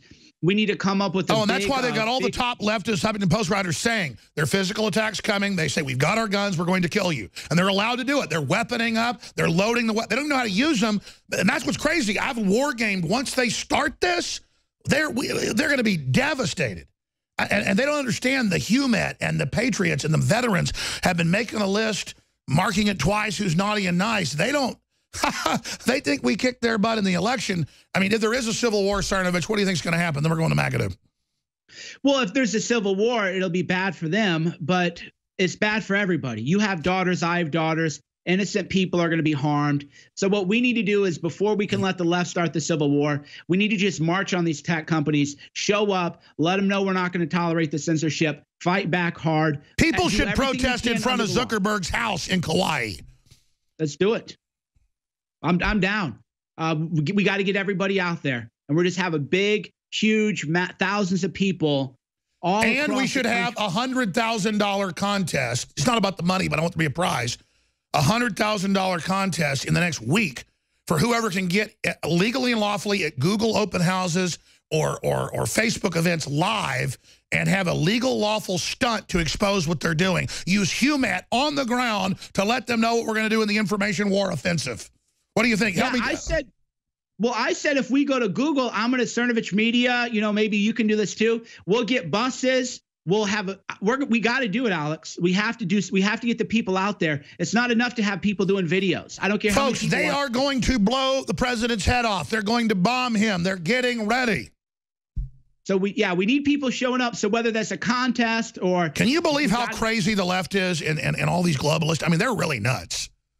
Yeah, we have to. So we have to get people out there knocking on doors, holding signs, protesting at these corporate offices. So yeah, let's think of a contest and we'll make it happen. You know, it's this weird coming of age of all these beta leftists that they really want a blood war. They've really never been in one. They've never even been in a fist fight. And they're literally just frothing for this existential coming of age deal. Yeah, they're delusional. So, yeah, I want to go there. You know, again, let's talk, figure it out. We need to make it happen. We need to do it. Well, it's just like Bill Clinton's a rapist contest changed the election. We've had some others that have been affected, but we need everybody just to turbocharge. Just get on live TV, folks. Just call into C-SPAN. Just rattle their cage because they mean to kill the president. Leanne McAdoo. Thank you, Mike Cernovich. You're on in 43 minutes. Thank you, Alex. Wow. Leanne McAdoo with us for the rest of the hour. Leanne McAdoo at Leanne McAdoo. Again, great Infowars reporter there with her grandma taking care of her in Florida on an extended hiatus. We love her joining us and the reports she's been filing. Leanne, what do you make? I know you've got a bunch of stories you want to get into. Suicide texting case sets bad precedent. We're going to get into a bunch of news on that subject. But what do you make of just the insane level we've gotten to, all because Trump wants to repeal Obamacare and cut taxes? Right. Well, we knew that they weren't going to take this lying down, and they tried to put out the dirty dossier on Trump. They came up with nothing. And typically, they're not going to put people in positions of power unless they can be blackmailed, they can be controlled, they can threaten their family. And so I really think that that's what's going on with Trump right now. And I don't know if he brought McMaster in thinking that it was going to help legitimize his administration, but who better to legitimize a coup and to haul off the president than your 3-star general national security advisor? That's what I think is just insane. Who is he positioning around him? The very people that are going to legitimize the coup. And you have the country celebrating the fact that we might be experiencing a deep state coup. I think they're on the news normalizing it and saying we're going to have to remove him, and it's going to be sudden. There's not going to be impeachment, and just they're going to let the president get up there during impeachment and defend himself. It'll make him a martyr. They're going to put him. They're going to either hit him with drugs that brain damages him and say he collapsed and then have this whole new emergency election thing, or they're just going to bust a cap at him. Right. And there's no way now that he would be able to fire Mueller because, of course, he's got this grand jury going with this Russia probe. He doesn't have his attorney general there to protect him, to ensure that this Russia probe stays within the confines of the original investigation. We've got an article up at Infowars that they're actually interviewing people who are tenants of Trump. So this is definitely going beyond the scope of the original investigation. Absolutely. And so they're going to find something to either blackmail Trump with or to legitimize his takedown in the And if you harass enough tenants, you're going to run into some mentally ill person that doesn't like Trump that'll say, oh, yeah, I'm a Russian spy. They gave me I mean, it's total garbage. They are out there getting their fake witnesses, everything together. Just a bunch of slobbering, ugly, evil, Hillary, Mueller, all these trash, Pelosi. Just look at these evil scumbags. Ladies and gentlemen, during the break, I was made aware of incredible news here. This is on President Trump's Twitter. Donald Trump Jr. tweeted, and Eric Trump tweeted, the July jobs numbers and the million-plus new jobs and a link to Drudge and a screenshot of it. And Twitter said this is potentially sensitive or hateful material and deleted it and will not let you see it. It's all starting, just what Sarnovich was saying, the announcements of the censorship on Facebook, Google, Twitter. We'll put it on screen for TV viewers. We're retweeting it. We were able to find the deleted tweet.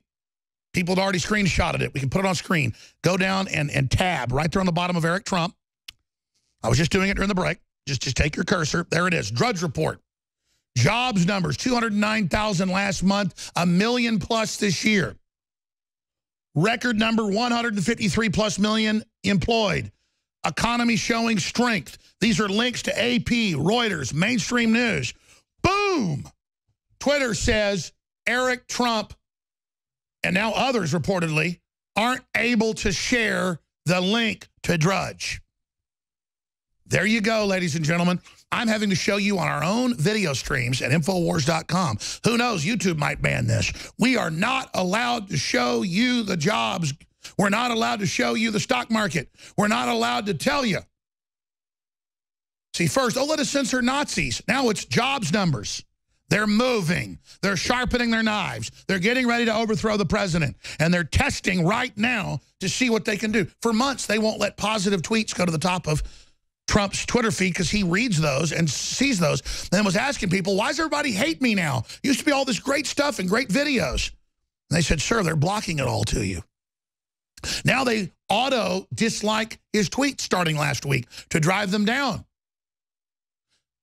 Now they won't let you share Eric Trump's information or Trump Jr. We're retweeting it all with screenshots right now, but they don't want you to see it. Real Alex Jones. Retweet it to everybody. Leanne McAdoo, this is just amazing. And it shows in this digital world how these big companies can rip people off. It just came out that Uber manipulates with their drivers how to scam people at certain times and how they use the AI to track where you're at and to know there's no other cars around you or other companies, knowing with algorithms how to screw you. I mean, this is just incredible. The president must move with antitrust against Twitter now. Anti-free speech, civil rights violations, fraud, Google the same, Facebook, because they're moving and preparing to end America. Leanne, this is incredible, where we can't even show people good jobs numbers because the Federal Reserve wants to kill the recovery. They want to kill our economy. They want to shut it. They're such traitors. Arrest them. Good God. What are we going to put up with when they're saying we're getting ready to kill the president and we're going to kill his supporters and we're not going to let you see good jobs numbers? And the idiot supporters of this are poor liberal Democrats who Trump's trying to help, but they don't want to be helped, Leanne. They want to be slaves. Well, and it's just so incredible. It kind of underscores that it doesn't matter the information that is being shared. It's the source of the information that's being targeted. If you're going to share a Drudge Report link, then you're not allowed to do that now. It's because it's so powerful. Drudge Report was so powerful and had such an impact on the election. Infowars, Mike Cernovich, all of these people. We just had the New York Times put out an article about the new right and how there's Paul Joseph Watson's photo was the big picture there on the New York Times, basically lamenting the fact that they're so powerful on the radio and YouTube and that the left has not been able to take over these markets. So we've got to regulate them and then destroy them ultimately, since the left is unable to gain traction in these markets. And since the right has, they have to be destroyed. Watson said that that was an absolute bat signal to YouTube to start the purge when I sent him that article. Leanne, remember, right after the election, they got mad, the media did, at Facebook that had done so much censoring and said, you didn't do enough. He goes, I promise I'll do more. Like you're a hero when you do more censorship. Again, if you just joined us, this in, breaking, Eric Trump, Donald Jr. too, we're seeing it happen with the president. They're censoring their Twitter and not letting them share drudge links to the good job numbers coming in, saying it's sensitive or hateful. Then I saw another article saying the president's not allowed to talk about the economy, and another weird statement saying that's illegal. Just like he's not allowed to have dinner with Putin at the G20. That's illegal. I mean, these people are crazy. And then they actually come out with an article going, looks like Russia and the Cold War is ramping up again. What happened? Gee, I wonder if it's been the months and months, nearly a year now, of absolute Russia hysteria. It's like they're creating all this chaos. And then when a nuke goes off, they're going to go, well, I wonder who pushed that button. And by the way, Eric, it's not just interesting that they're censoring the job numbers. It's criminal. It's unbelievable. I can't believe how calmly Eric takes all this. Now, let's be clear. The big tech giants are on record in the last 6 months saying they're preparing strategies to bring in Chinese net-style censorship to America. And you've had Facebook, Google, and others working with the communist Chinese, along with Microsoft, to help perfect new systems in China. Now, Eric Trump and others are getting censored more and more. They're not letting positive tweets come to the top of Trump's feed. They've been not letting people like Trump tweets. It'll just artificially make it go to a negative. So it doesn't just block you. It falsely votes for you, kind of like the electronic voting machines that voted for Hillary in those 5 states she stole. That's been confirmed. She tried to break into 6 others because she's the Madam President. Newsweek said so.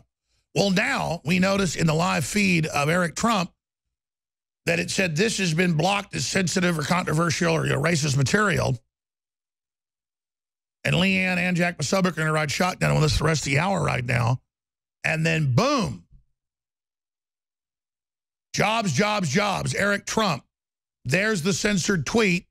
A link to the Drudge Report with mainstream news articles admitting massive job increases, 1 million+ new jobs in the last 6 months, 200,000+ in just the last month. And then all the other good numbers and top analysts saying, you know, even though the Fed's raising rates, the Trump recovery is barreling over this. And then Greenspan comes out and says, no, it's going to crash. They're trying to keep Obamacare in to crash it. They're trying to stop tax cuts to crash it. They're failing because of prosperity and people voting with their dollars and taking action. And I want to salute you, America. This is so incredible. This is so incredible to be in the middle of this epic fight. And Zach has a great point. He's one of our producers. This is a classic shadow ban. YouTube announces, we don't like what you say, we're going to put you into Phantom Zone. Nobody can see your video, you can't share it, but if you've got the exact link, well, then you can give it to your little group. That's the Phantom Zone, you know, where they put General Zod. Well, now this is worse. It just doesn't let you see what you tweeted. YouTube takes steps to censor controversial, a.k.a. conservative content. We're going back to Leanne McAdoo here in a moment, but we've all got to use Twitter and Facebook to point out this is happening. So they've always gone after really little people and just kicked them off because they didn't have a voice. Now they're going after the biggest, Trump. And if they can censor him, remember the headlines? Twitter may ban Trump. Remember that? The president may be banned off Twitter. Well, then everybody else can be banned. They're coming. They're coming. They're coming. They're coming. They're coming. They're killing cops all over the country. They want the borders open. I mean, the globalists are a criminal group, and they're pissed because they've committed so many crimes. And now all the criminal info's coming out with Debbie Wasserman Schultz and Hillary and all of it. And now they're trying to get a Justice Department in there that'll prosecute, and they're fighting for their wicked, corrupt, evil lives right now. So pray for Trump. Pray for Infowars. Pray for an awakening, but also take action. Zach, give us your take on this incredible news. We just tweeted it. at Real Alex Jones a screenshot of the tweet of a Drudge link to articles about the jobs numbers. Nothing positive about the president can be said. It must be blocked. They'll block anything, including official jobs numbers. That's what they don't want you to know is the good news. It's all lies, that he's lazy, that he didn't get anything done. That's the cover of the new fake Newsweek, that he didn't get anything done. He's lazy. Zach, go ahead and make your point. Well, we're going to fade Zach up here in just a moment. Always wanted to get the crew on, but it's just a Herculean effort I'm not allowed to do. Okay, let's get him up to the podium. We're going to beat this once and for all here on air. I don't care what it takes. We're going to start getting the crew on the show. We're just going to do it. So I put a full studio in there, 7, 8 microphones, cameras, whole 9 yards. This is the final piece of the equation. Okay. We're breaking the will of the gremlin in that room right now. Okay, let's go ahead, Zach. Make your point. Okay, so the point I was trying to make before was the fact that it's a perfect example of a shadow ban. If you go overhead and notice that on the page itself, if we go ahead and put up the tweet, if you notice that when it's shown up on Drudge Report, the link itself, you could see it because whoever the account is that took the screen grab is following him. Normally, a verified account proves that someone on Twitter will always have their content shown on Twitter. But if you notice that when you go to the other screenshot, hold on a second, let me switch over to it. Sure, go ahead and do that. We're going to do this together now. We're going to get the crew on air and use that studio. Yes, so you see right there, it's not followed and it's blocked off. So it's a perfect example of if you're not following them on Twitter, even if it's verified or not, you'll notice that it's completely blocked. So you have to be a follower. So it's a way of them to only show that only a certain group of people are allowed to see that specific tweet. And first they segregate you into these electronic ghettos. Yeah. And then they completely shut you off. Exactly. So it's just one of many ways that they're going to use, just kind of like a siphoning of the echo chamber system that they were using in Facebook, where the news was getting cycled to be specifically for you. Same thing with the Twitter. The users are going to have tweets that are only going to be seen by people that only follow those specific people. Because if we show Democrat Party cult members that the economy's coming back and that he had a good repeal bill, or that good things are happening, or that ISIS was defeated, they're not allowed to see that. They're supposed to see Newsweek where everything's horrible and nothing's good and the president's a failure. Yep. And the worst part about it is that this is just about jobs. I mean, it could be worse if it was about extremist content or about anything that was racially charged, but this is literally just a link on the top left of Drudge. And they're testing, because they don't want us to challenge all their lies. Leanne McAdoo, we've got Posobiec here with his White House sources. Infowars has been completely banned.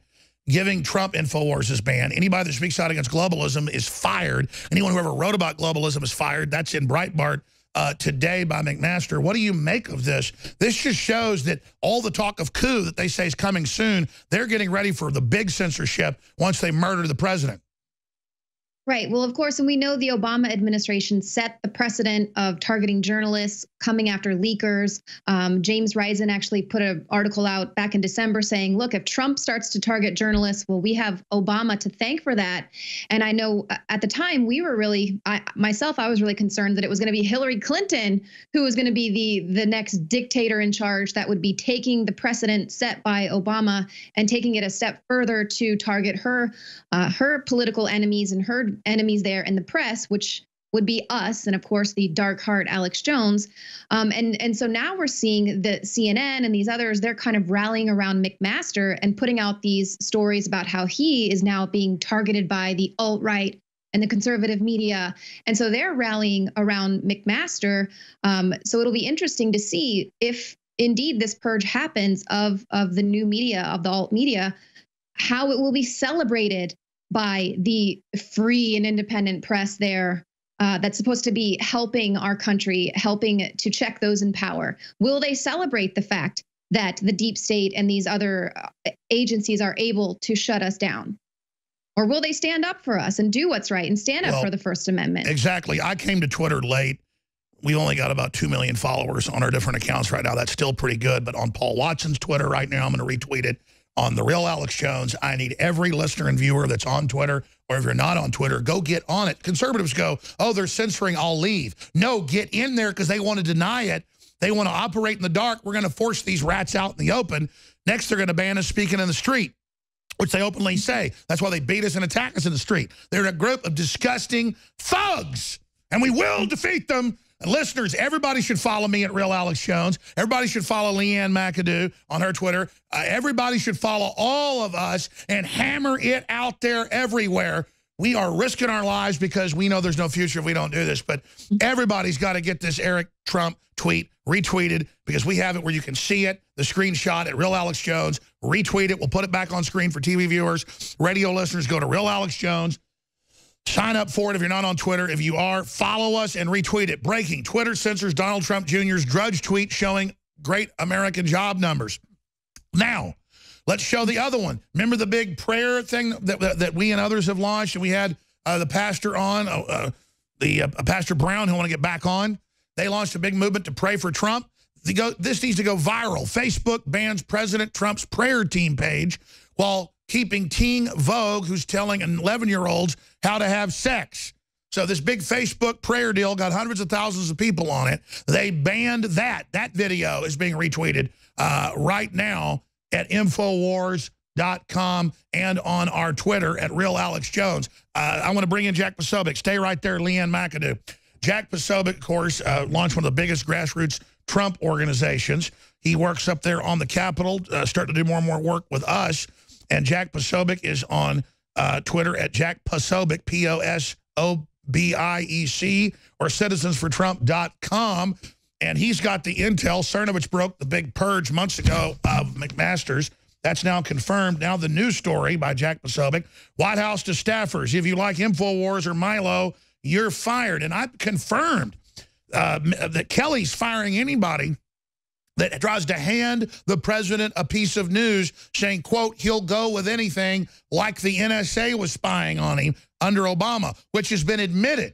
So they are isolating him right now. Jack Posobiec, that the censorship, we're seeing more censorship the last month than we've seen the last decade. And this is clearly just a test. They are accelerating it exponentially, as I predicted they would, ahead of the coup they say is coming. Jack Posobiec.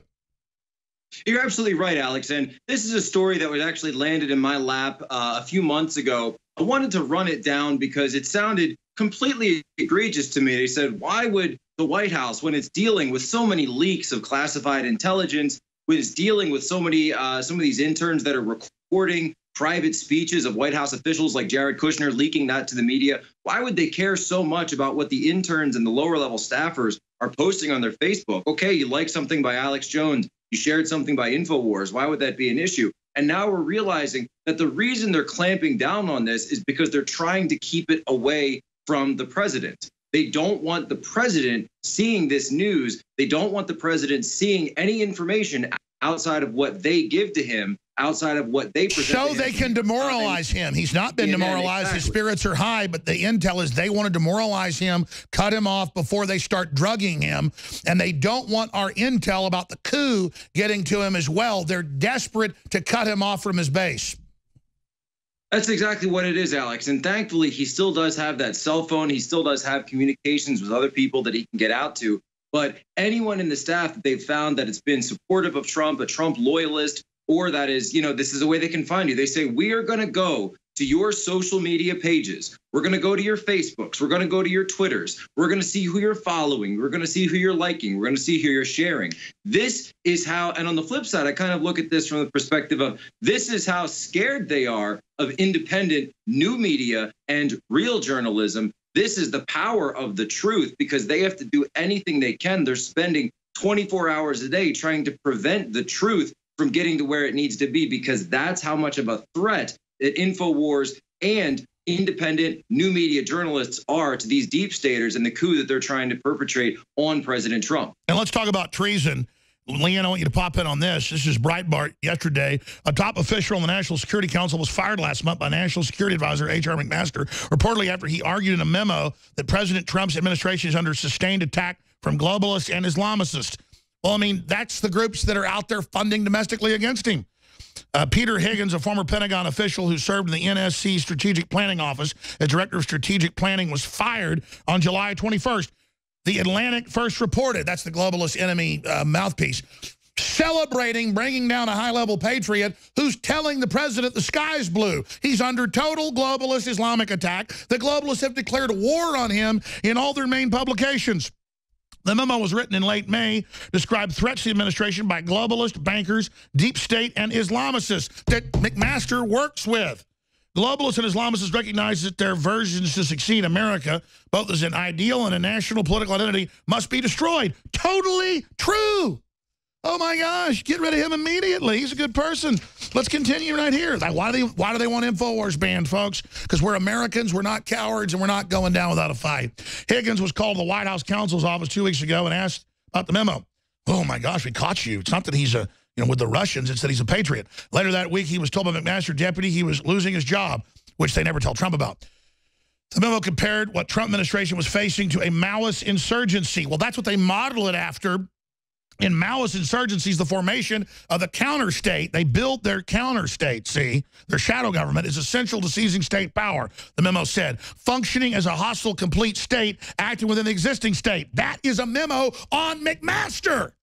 But we must get this to the president. Because the left is aligned with the Islamist organization at local, national, international levels, recognition should be given to the fact that they seamlessly interoperate through coordinated, synchronized, interactive narratives. Yes, this is the truth. This is the key transmission that would bring them all down right here. Leanne McAdoo, we've got to get this to the president.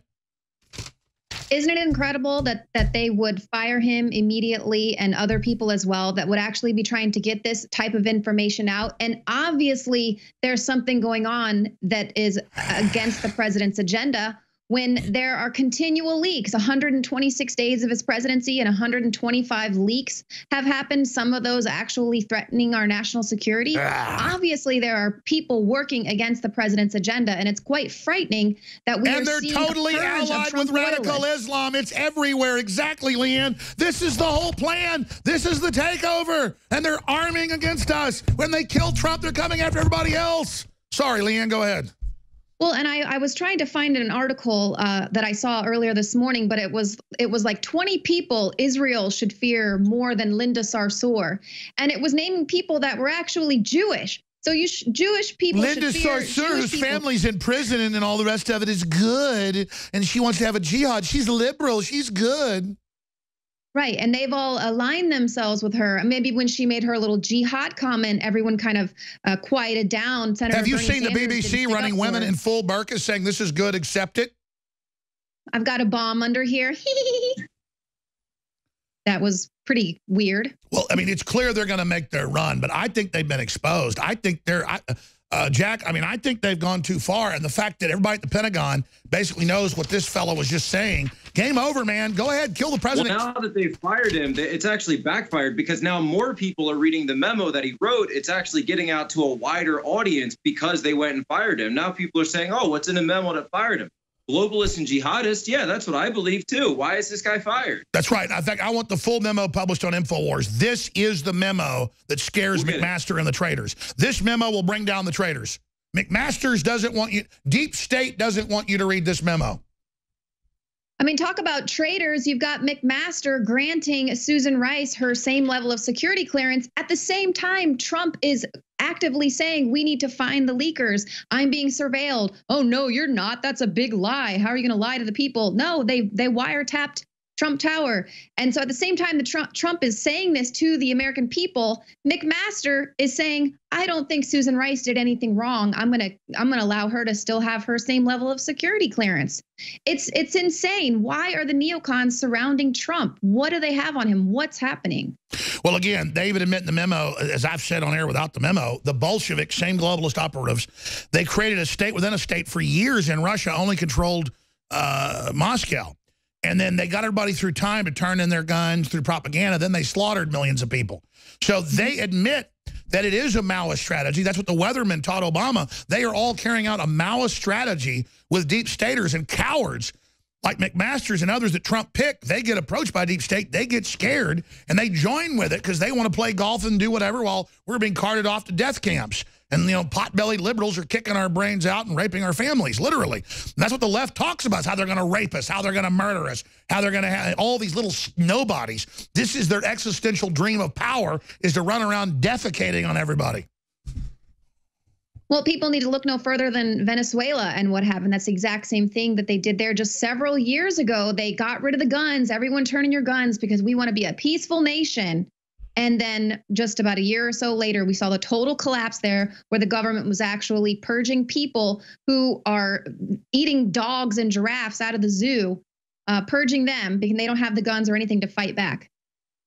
They've got the whole corporate media, they got Hollywood, they got the Vatican, they got the EU, and they claim the Russians are the reason that we're doing this. We recognize the globalist enemy, and it knows there's a total awakening, so it wants to violently bring back the clock, purge everybody. They're never going to get away with it. This is America, and you may have turned a lot of people into brain-dead zombies, but it's like saying this is Sparta. There is still a giant contingent of people of every race, color, and creed that are information warfare defeating you, and if it goes physical, once they kick off that alarm bell, they're going to run false flags, try to make us look like the bad guys. We all know it's them. We're going to move forward against the globalist and against their operatives, and we are going to sweep and clear the enemy. Go ahead, Posobiec. Yeah, it only shows their hand even so more. When the minute you start telling the truth, they try to slap you down. The minute they start sharing anything that has a headline that's anti-them, they try to ban it. They are going to be forcing their hand so much that they're showing us, they're exposing us what their actual plans are. They're trying to ban us. They're trying to shut us down. They're trying to fire people for speaking the truth. That's only going to mean that more people we're not the radicals saying all this. They're on C-SPAN at the Aspen Institute with Wolf Blitzer, Brennan, and Clapper saying a violent overthrow is coming in the next few months. Don't wait for impeachment. We're now moving. And then Al Gore goes on the Late Late Show and says the same thing. I mean, they are doing it. Yeah, they're doing it, but they don't understand that the American people that voted for Donald Trump voted against them, voted against these things. And they don't understand that the massive amounts of people that are sick and tired of Washington, D.C. and the elites vastly outnumber anyone that they have on their side. No one is listening to these people anymore, and no one is going to obey these people when they're told to go anything further. What's the word? This McMaster guy, I know he couldn't get a new national security guy. He got McMaster because he was in a successful tank battle or something, and then I look into McMaster, and he's got all these, I mean, I understand I can hardly run my operation. I got great people, but it's hard to get people, you know, to run. I could imagine having 4,000 employees and then millions of people under you like Trump. But, I mean, this McMaster and people, I mean, they are just absolutely countermanding the president all the time, doing whatever they want, purging patriots. Let's get more into the specifics of how you learned about how they're using Infowars or Milo as a litmus test. Right. So one of the things that I heard was this first started out by hearing it from people, this staffer by the name of Jana Toner. Now, she works in the presidential personnel office under a guy by the name of Johnny DeStefano, whose name I know has been heard on Infowars quite a bit for being a never Trumper, a former John Boehner staffer who is in there. This woman, Jana Toner, she is also a member of the establishment. Her family is very tied in with the Bush dynasty. Her husband has worked for CNN, has worked for the Bushes on numerous campaigns. She's been Department of Education, Department of Energy. She's tied to No Child Left Behind, the whole 9 yards. So why is a person like this with that kind of pedigree even put into a place where she's overseeing the hiring of junior staff at the White House, the hiring of interns, being in charge of that? She has actually been heard personally speaking out against Alex Jones, against Milo Yiannopoulos, against Infowars in the White House, saying to people just almost wantonly that if you're liking them, if you're sharing them, we are going to dismiss you. This is not the place for you. Interns and other staff have said that it's described as a chilling effect, because these are people who are coming in there. Many of the times, you know, they support the president, they support their country, they want to do a good job. They're someone who's coming out of college. They're thinking, oh my goodness, I'm here at the White House. I just hope I do well. And then they're wondering, why are you worried about my Facebook so much? I'm not doing anything bad on there. Yeah, maybe I have a party picture or something like that. But why is me sharing news with a headline that says Infowars.com on it such a threat? And let's be clear, now they won't let the president share his links. Now they won't let his son when it's jobs numbers. It's incredible. Jack Posobiec, I'm going to come back to you in a moment. Leanne, there was other points, other stories you wanted to get into. Let's spend a few minutes shifting gears into this other story that you gave me that was so interesting. Yeah, and let's not forget, I just wanted to just bookend what Jack was talking about. It was the Reality Lee winner. They didn't check her social media accounts when she was this huge Bernie supporter and ended up leaking intel. So, you know, it's not the people who actually care about this country that are trying to systematically take it down from within. So they need to take a long look at themselves.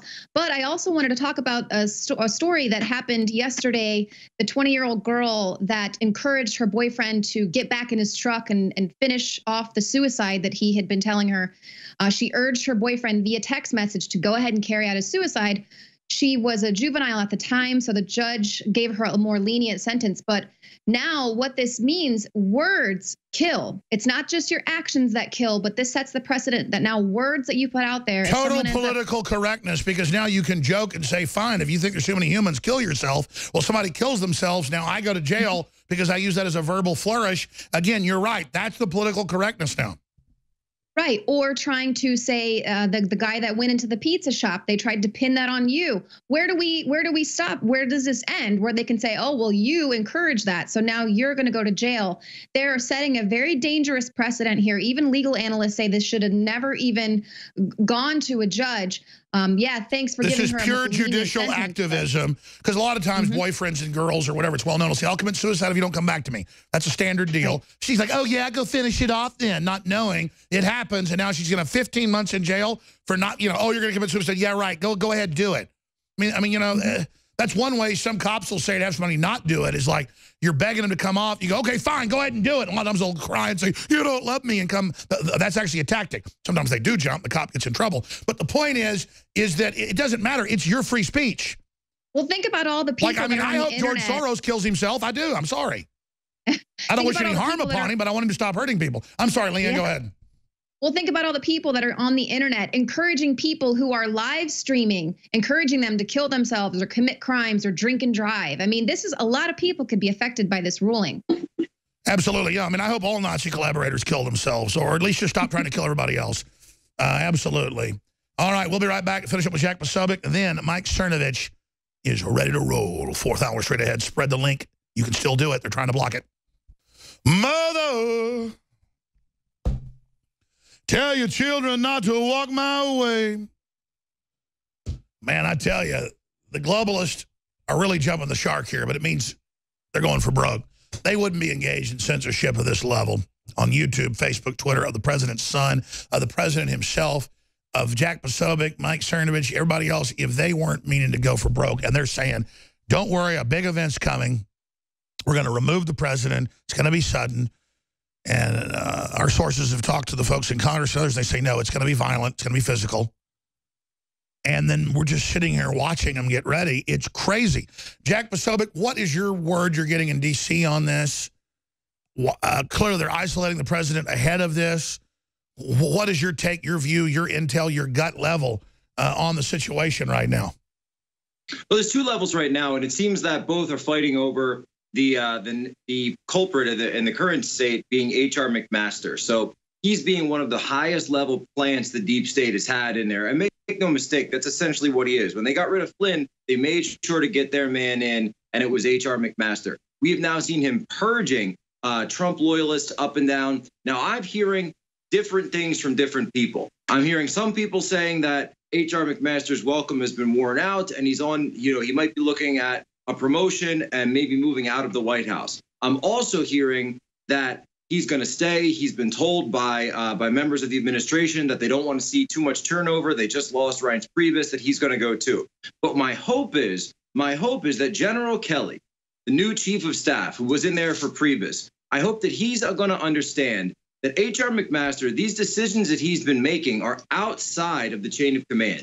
He's not going to Trump for any of this stuff. He's not going to Trump for any of these decisions he's making. He's making them unilaterally. And the last time I checked, 4 stars, which is what Kelly's had, was more than 3, which is what McMaster has. Plus, so he's the chief of staff. He's the chief of staff. Right.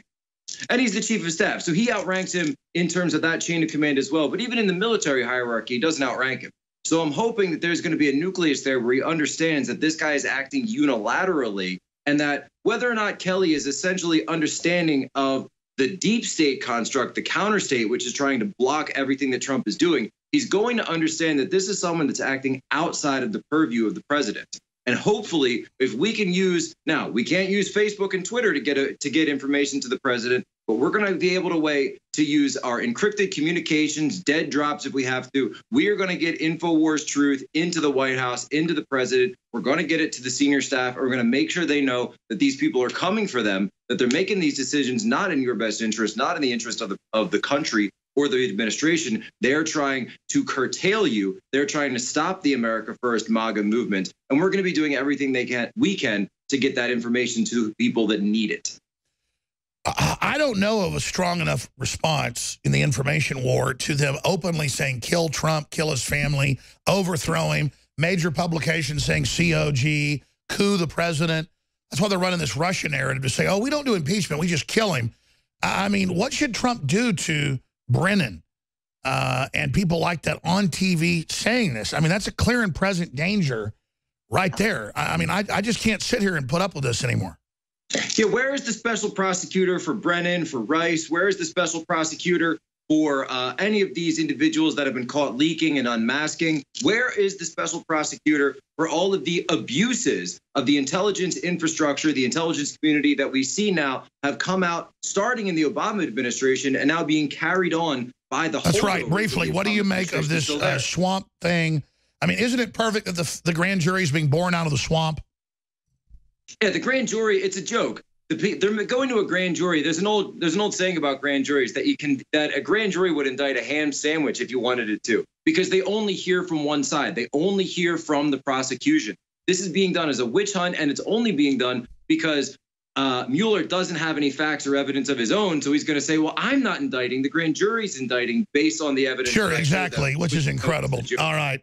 Jack Posobiec, great job. Tell folks how they follow you on Twitter. Yeah, my name Jack, JCKPOSOBIEC. You can follow me on Twitter, Facebook, YouTube. I'm there until I'm banned. We're going to post your article from Medium.com, the White House staffers. If you like Infowars, you're fired. And taking over this hour is Mike Cernovich, public enemy #1 for traitors, burrowed into our government that want to keep selling us out to foreign multinational interest for their own selfish gain. But America is on fire with the spirit of liberty. And out of that fire comes the Great Awakening and the rise of the sleeping giant that will take us to the next level of human destiny, guided by the light from God's eyes.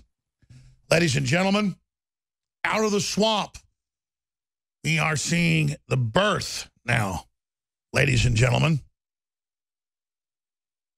of a grand jury from Mueller, the guy that protected the Clintons. It's an article on Infowars.com from Dr. Jerome Corsi about the 2005 closed grand jury investigation of the Clintons, Mark Rich pardon scandal. James Comey was chief DOJ prosecutor in the case, both considered Clinton fixers at the time. That's up on Infowars.com right now. I want to get out of here, so Cernovich has got a lot to cover and a lot to break down, but I just wanted to ask him. This is so transparent, and they're accelerating their fake investigation because they know Trump's irrevocably damaging their globalist takeover.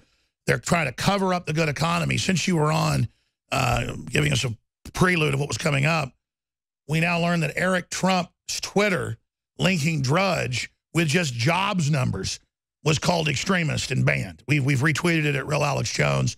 I'm going to get Paul to tweet it. I hope you'll tweet it there at your great Twitter account. But I mean, what happened there? I haven't heard that one yet. Yes, they're just blocking, not letting you read what's in the body of the tweet, saying that it's sensitive, you know, it's bad. This tweet's not available because it includes potentially sensitive content. Wow, that's on your Twitter account. I got to retweet that right now. It really goes to show why we have to show up in real time. We have to start protesting. We have to use more Alinsky-like tactics, even though we thought we didn't want to. We have to start showing up. We can't just talk about it on the internet anymore. We got to show up in a big way. Human intelligence. We got to get people everywhere all the time. There's not much time where people know me, know that I'm not somebody who's a very frantic person. I'm always grounded. And I say that there is not much time, not only for America, but for Trump's life and for our own lives. I totally agree. I mean, what does it signify to you to have Brennan and Clapper together on a stage saying, oh, no, Blitzer, we're not going to impeach. It's going to be the next month or two. We're going to remove him suddenly. And then to have our inside sources in Congress saying that a few days before, and then to have them all over the news saying kill Trump, and then have Al Gore go, things aren't going well with Trump. He'll be out in a few months. Everybody needs to be calm. I mean, these people are crazy. And then they intend to declare the whole last election fraudulent, have federalized Homeland Security, have a new Soviet-style reign of terror with new elections. This is what the Democrats are going to do by being the party out of power and by people hating their globalism? Wow. And not only that, but the grand jury is proof that there's no evidence of Russia collusion, because Mueller is now expanding the probe into finances, whatever that means, completely unrelated to the election. Tax records, business records, anything Trump had done. The reason is that's proof. There is no Russia collusion. Infowars did not collude with anybody. Mike Cernovich didn't collude with anybody. We didn't even collude with each other. We didn't even know each other until relatively recently. So not only were we not colluding with anybody in Russia, we weren't even colluding amongst ourselves. We just don't like a bunch of foreign banks trying to make us poor, break down our borders, end free speech, and bring in authoritarianism. You know, we're normal Americans. Yeah, regular Americans, so-called flyover state, the kind of people who talk directly to the working Americans who can't pay their bills. They have no hope. The opiate epidemic, the obesity epidemic, the spiritual bankruptcy. But so the grand jury thing is a very serious thing because it proves that Mueller's investigation is now unlawful and unconstitutional because he's exceeded his job. He was supposed to go after Russia.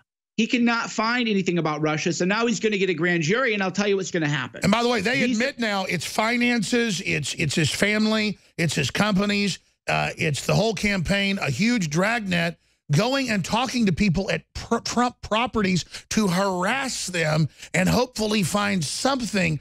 I mean, can you believe this? Well, that's the whole point, because there was no Russia collusion.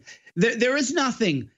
So what do they got to do? By the way, you said this, you're a lawyer as well. You said this 3 months ago, so did Roger Stone. It's all happening exactly as we knew it would. Yeah. No, we predicted this would happen. You can't find any actual evidence of collusion. So here's the way a grand jury subpoena works. You're not going to find anything, but they're going to try to set perjury traps with people. So they'll say, hey, Alex, what did you have for breakfast? And you'll say, well, I ate cereal. And they'll go, no, actually, you had eggs that morning. You have committed fraud. This is perjury. We're going to charge you for that. So they have federal laws, lying to a federal officer, which isn't constitutional, but that's what they always get innocent people on. And it could be immaterial, too. That's what a lot of people don't know. And by the way, this entire Mueller group is Democrats. They gave 99.8% of their money to it. 2 of them were fired by Trump.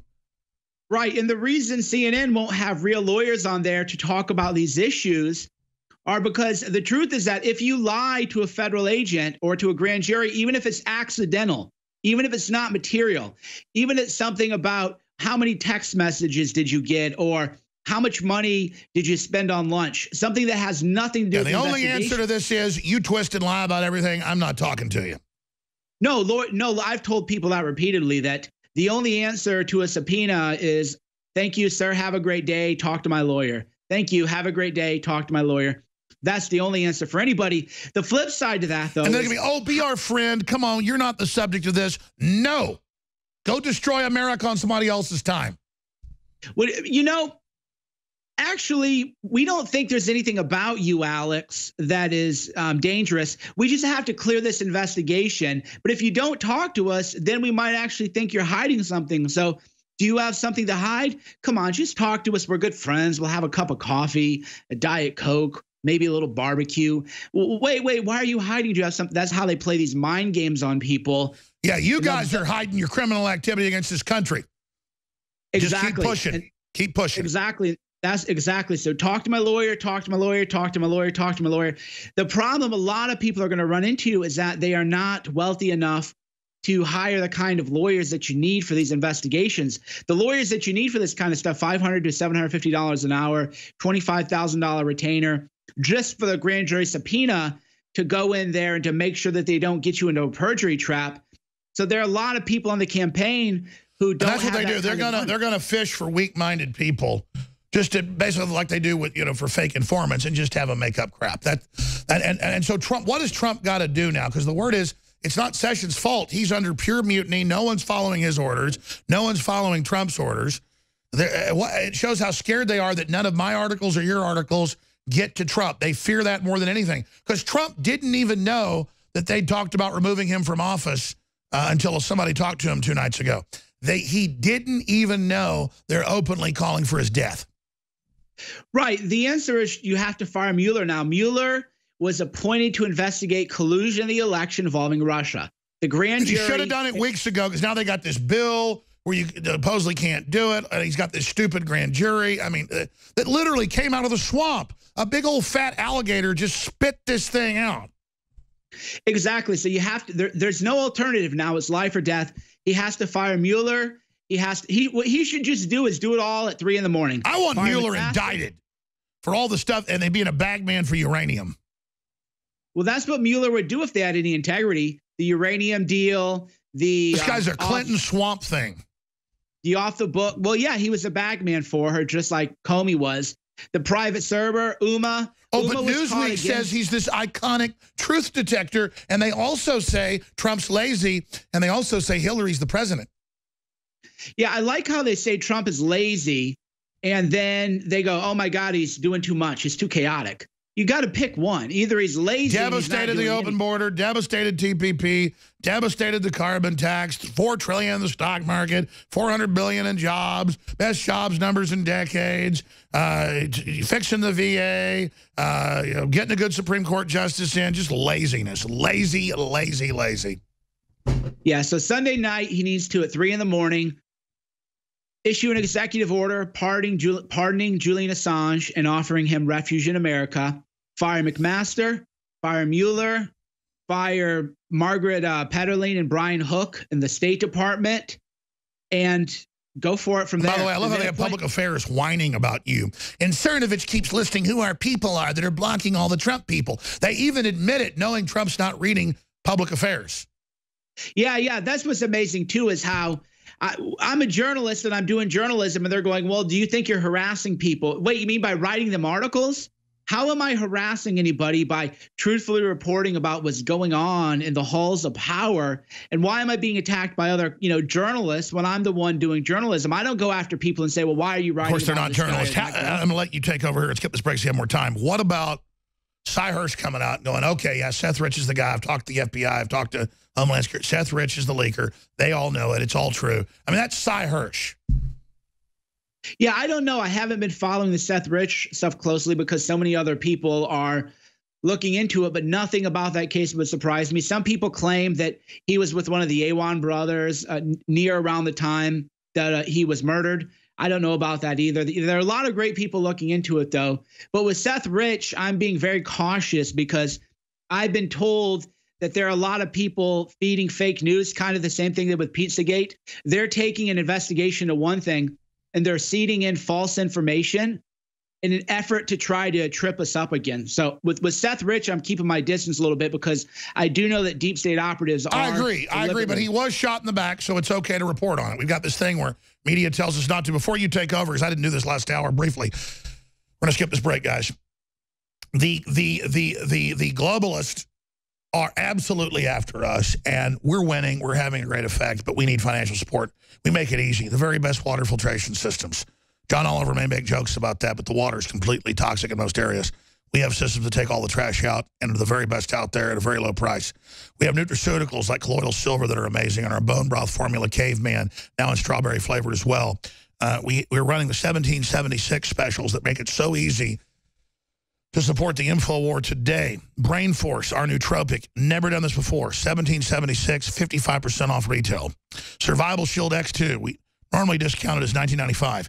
It's 55% off retail, $17.76. Now you know why it's a 1776 special. Secret 12, $17.76. Oil of oregano, $17.76. Biotrue selenium that goes great with the iodine. The Secret 12 as well, $17.76. Introducing Super Blue mouthwash with colloidal silver, concentrated, very powerful, big old bottle of it. It's $17.76, 11% off. A lot of the stuff's 55% off. The John Oliver Challenge, chocolate or strawberry caveman, true paleo bone broth formula. That is 30% off. 50% off all silver products. Infowarsstore.com or 888-253-3139. But whatever you do, share the articles, share the videos by hand, by email. Sign up for the Infowars Insider. Very hard for them to censor our email, getting emails to you. Thank you for your hopes, your prayers. We're in this together.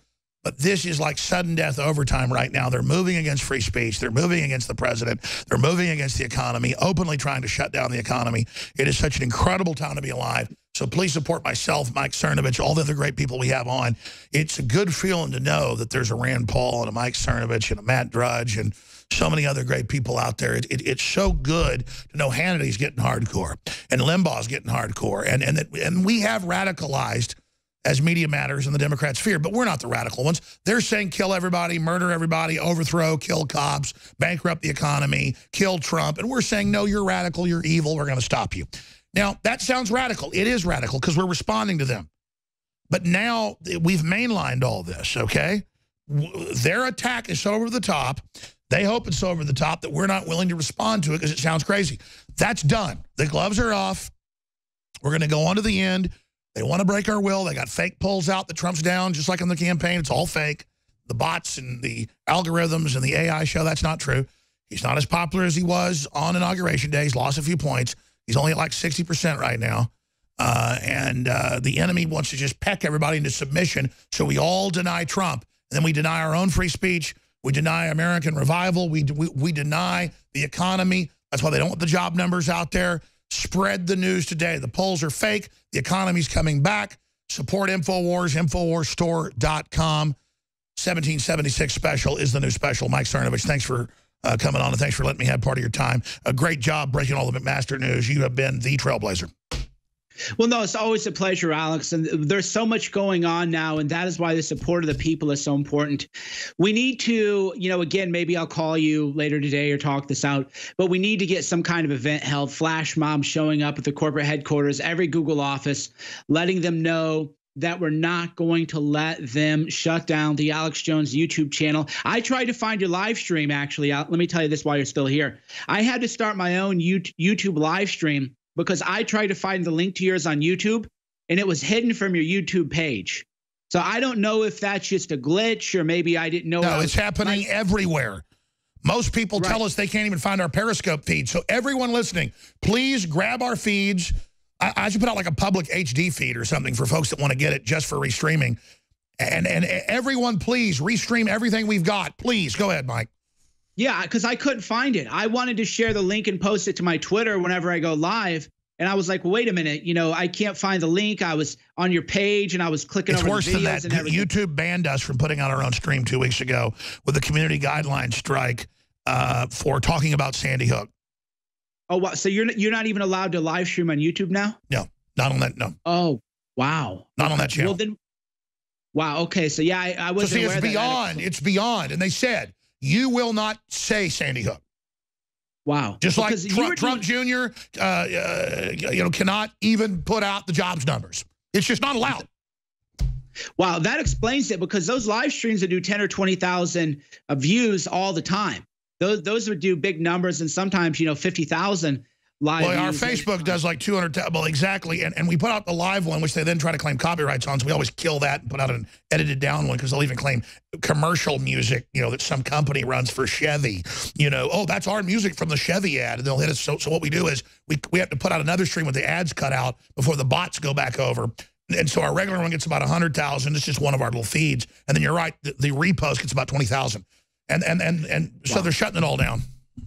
Well, yeah. Well, I mean, the YouTube live, I remember, because I'd watch the things, it would be 10 to 20,000 simultaneous viewers just on the one YouTube stream. 10 or 20,000 people all watching simultaneously. They just killed that. Yeah, they said for punishment. I can have show people the email. Wow. They said for punishment. And they even told us specifically, you're not to talk about Sandy Hook. I can't even come on and say, like I told Megyn Kelly, I think it happened.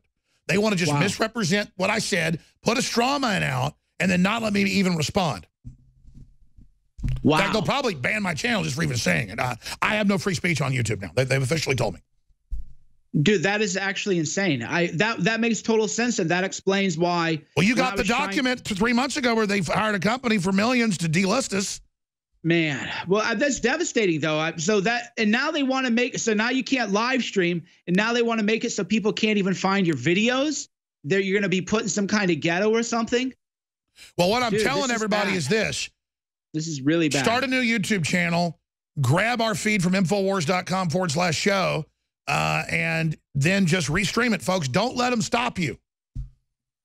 Yeah, that's actually the way to do it. That's why I did the live stream right now is I figured, well, if I couldn't do it, if Alex doesn't have a link. Please, Mike, we think exactly the same. In fact, I meant to call you a few weeks ago about this and ask you to put out our streams until I guess they ban you. I don't care who does it. I don't care about just like you. Monetization means I just want to be able to defeat them. They're openly planning the murder of the president.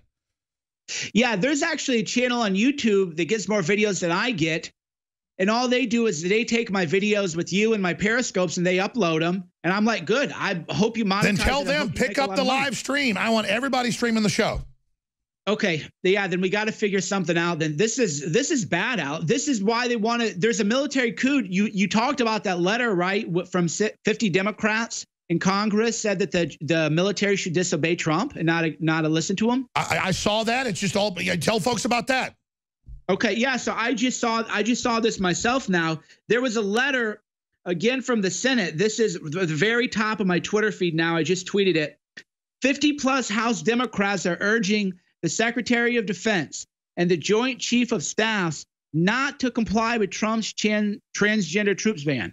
This is they're telling them to ignore it. This is your production team can find the letter. It's right on my Twitter. That's total mutiny, which is already happening. The deep state already is in mutiny and already created their own shadow government. Now they're bringing it out with PR things like this to set the precedent for the public rollout. Yeah, you can read the letter. They're telling the Secretary of Defense to commit a coup. This is a coup. Trump is a commander-in-chief. Love him or hate him, vote him out. But you can't tell them to disobey a lawful direct order. That is a crime. And by the way, we've gone from don't ask, go tell a few years ago to we're making them wear red high heels in the Army and saying we're going to have battle trannies. It's meant to destroy the military as robots come in 5 years to replace the troops. And this ties into the Breitbart article, H.R. McMaster fired National Security Council official for pinning memo on globalist, how they've created a new deep state with the Muslims using a Maoist insurgency model of a state within a state to then move forward with the overthrow of the president. And because he exposed basically what McMaster is planning, they had him fired. Yeah, the guy, that memo is genius, that Rich Higgins guy. I want him on. I want Rich Higgins on. Yeah, we should find a way to get a hold of him because I found an interview with him at the Daily Caller from, I think, 2015. And his interview only has something like 500 views on the Daily Caller. He needs a nationwide big platform. This guy's. You know what? I'm offering him a radio show right now, syndicated. We're looking for people. I'm going to offer him cash on the table. I mean, we need patriots like this, veterans like this that get it on air fighting. Quite frankly, because they could be ready to take us out. The true leadership is training your replacements. Well, he would be great for the war room. You know, we wanted to do this big, like 5-person show like Fox and Friends, but instead of being boring, talk about, insightful kind of information. And it's going to be you, Stone, and Owen Schroyer now, but I agree we need more people in the war room. We need to hire this guy. He's been fired out of the White House and out of the Pentagon for telling the truth. We need him at the InfoWar. It's not a stigma working with us, folks. It's a badge of honor. I'm going to shut up and let Cernovich take over right now. Welcome back. Mike Cernovich here with the 4th hour, Real Alex Jones. We got a lot to talk about today.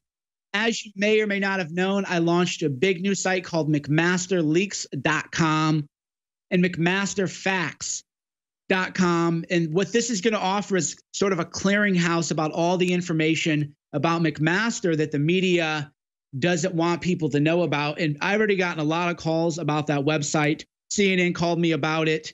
The Anti-Defamation League has now accused me of anti-Semitism because if you look at the image on McMasterFacts.com, you can see that I, have George Soros up there, and they're saying, well, that's like a code word for anti-Semitism because me, like, when do I ever hide what I have to think?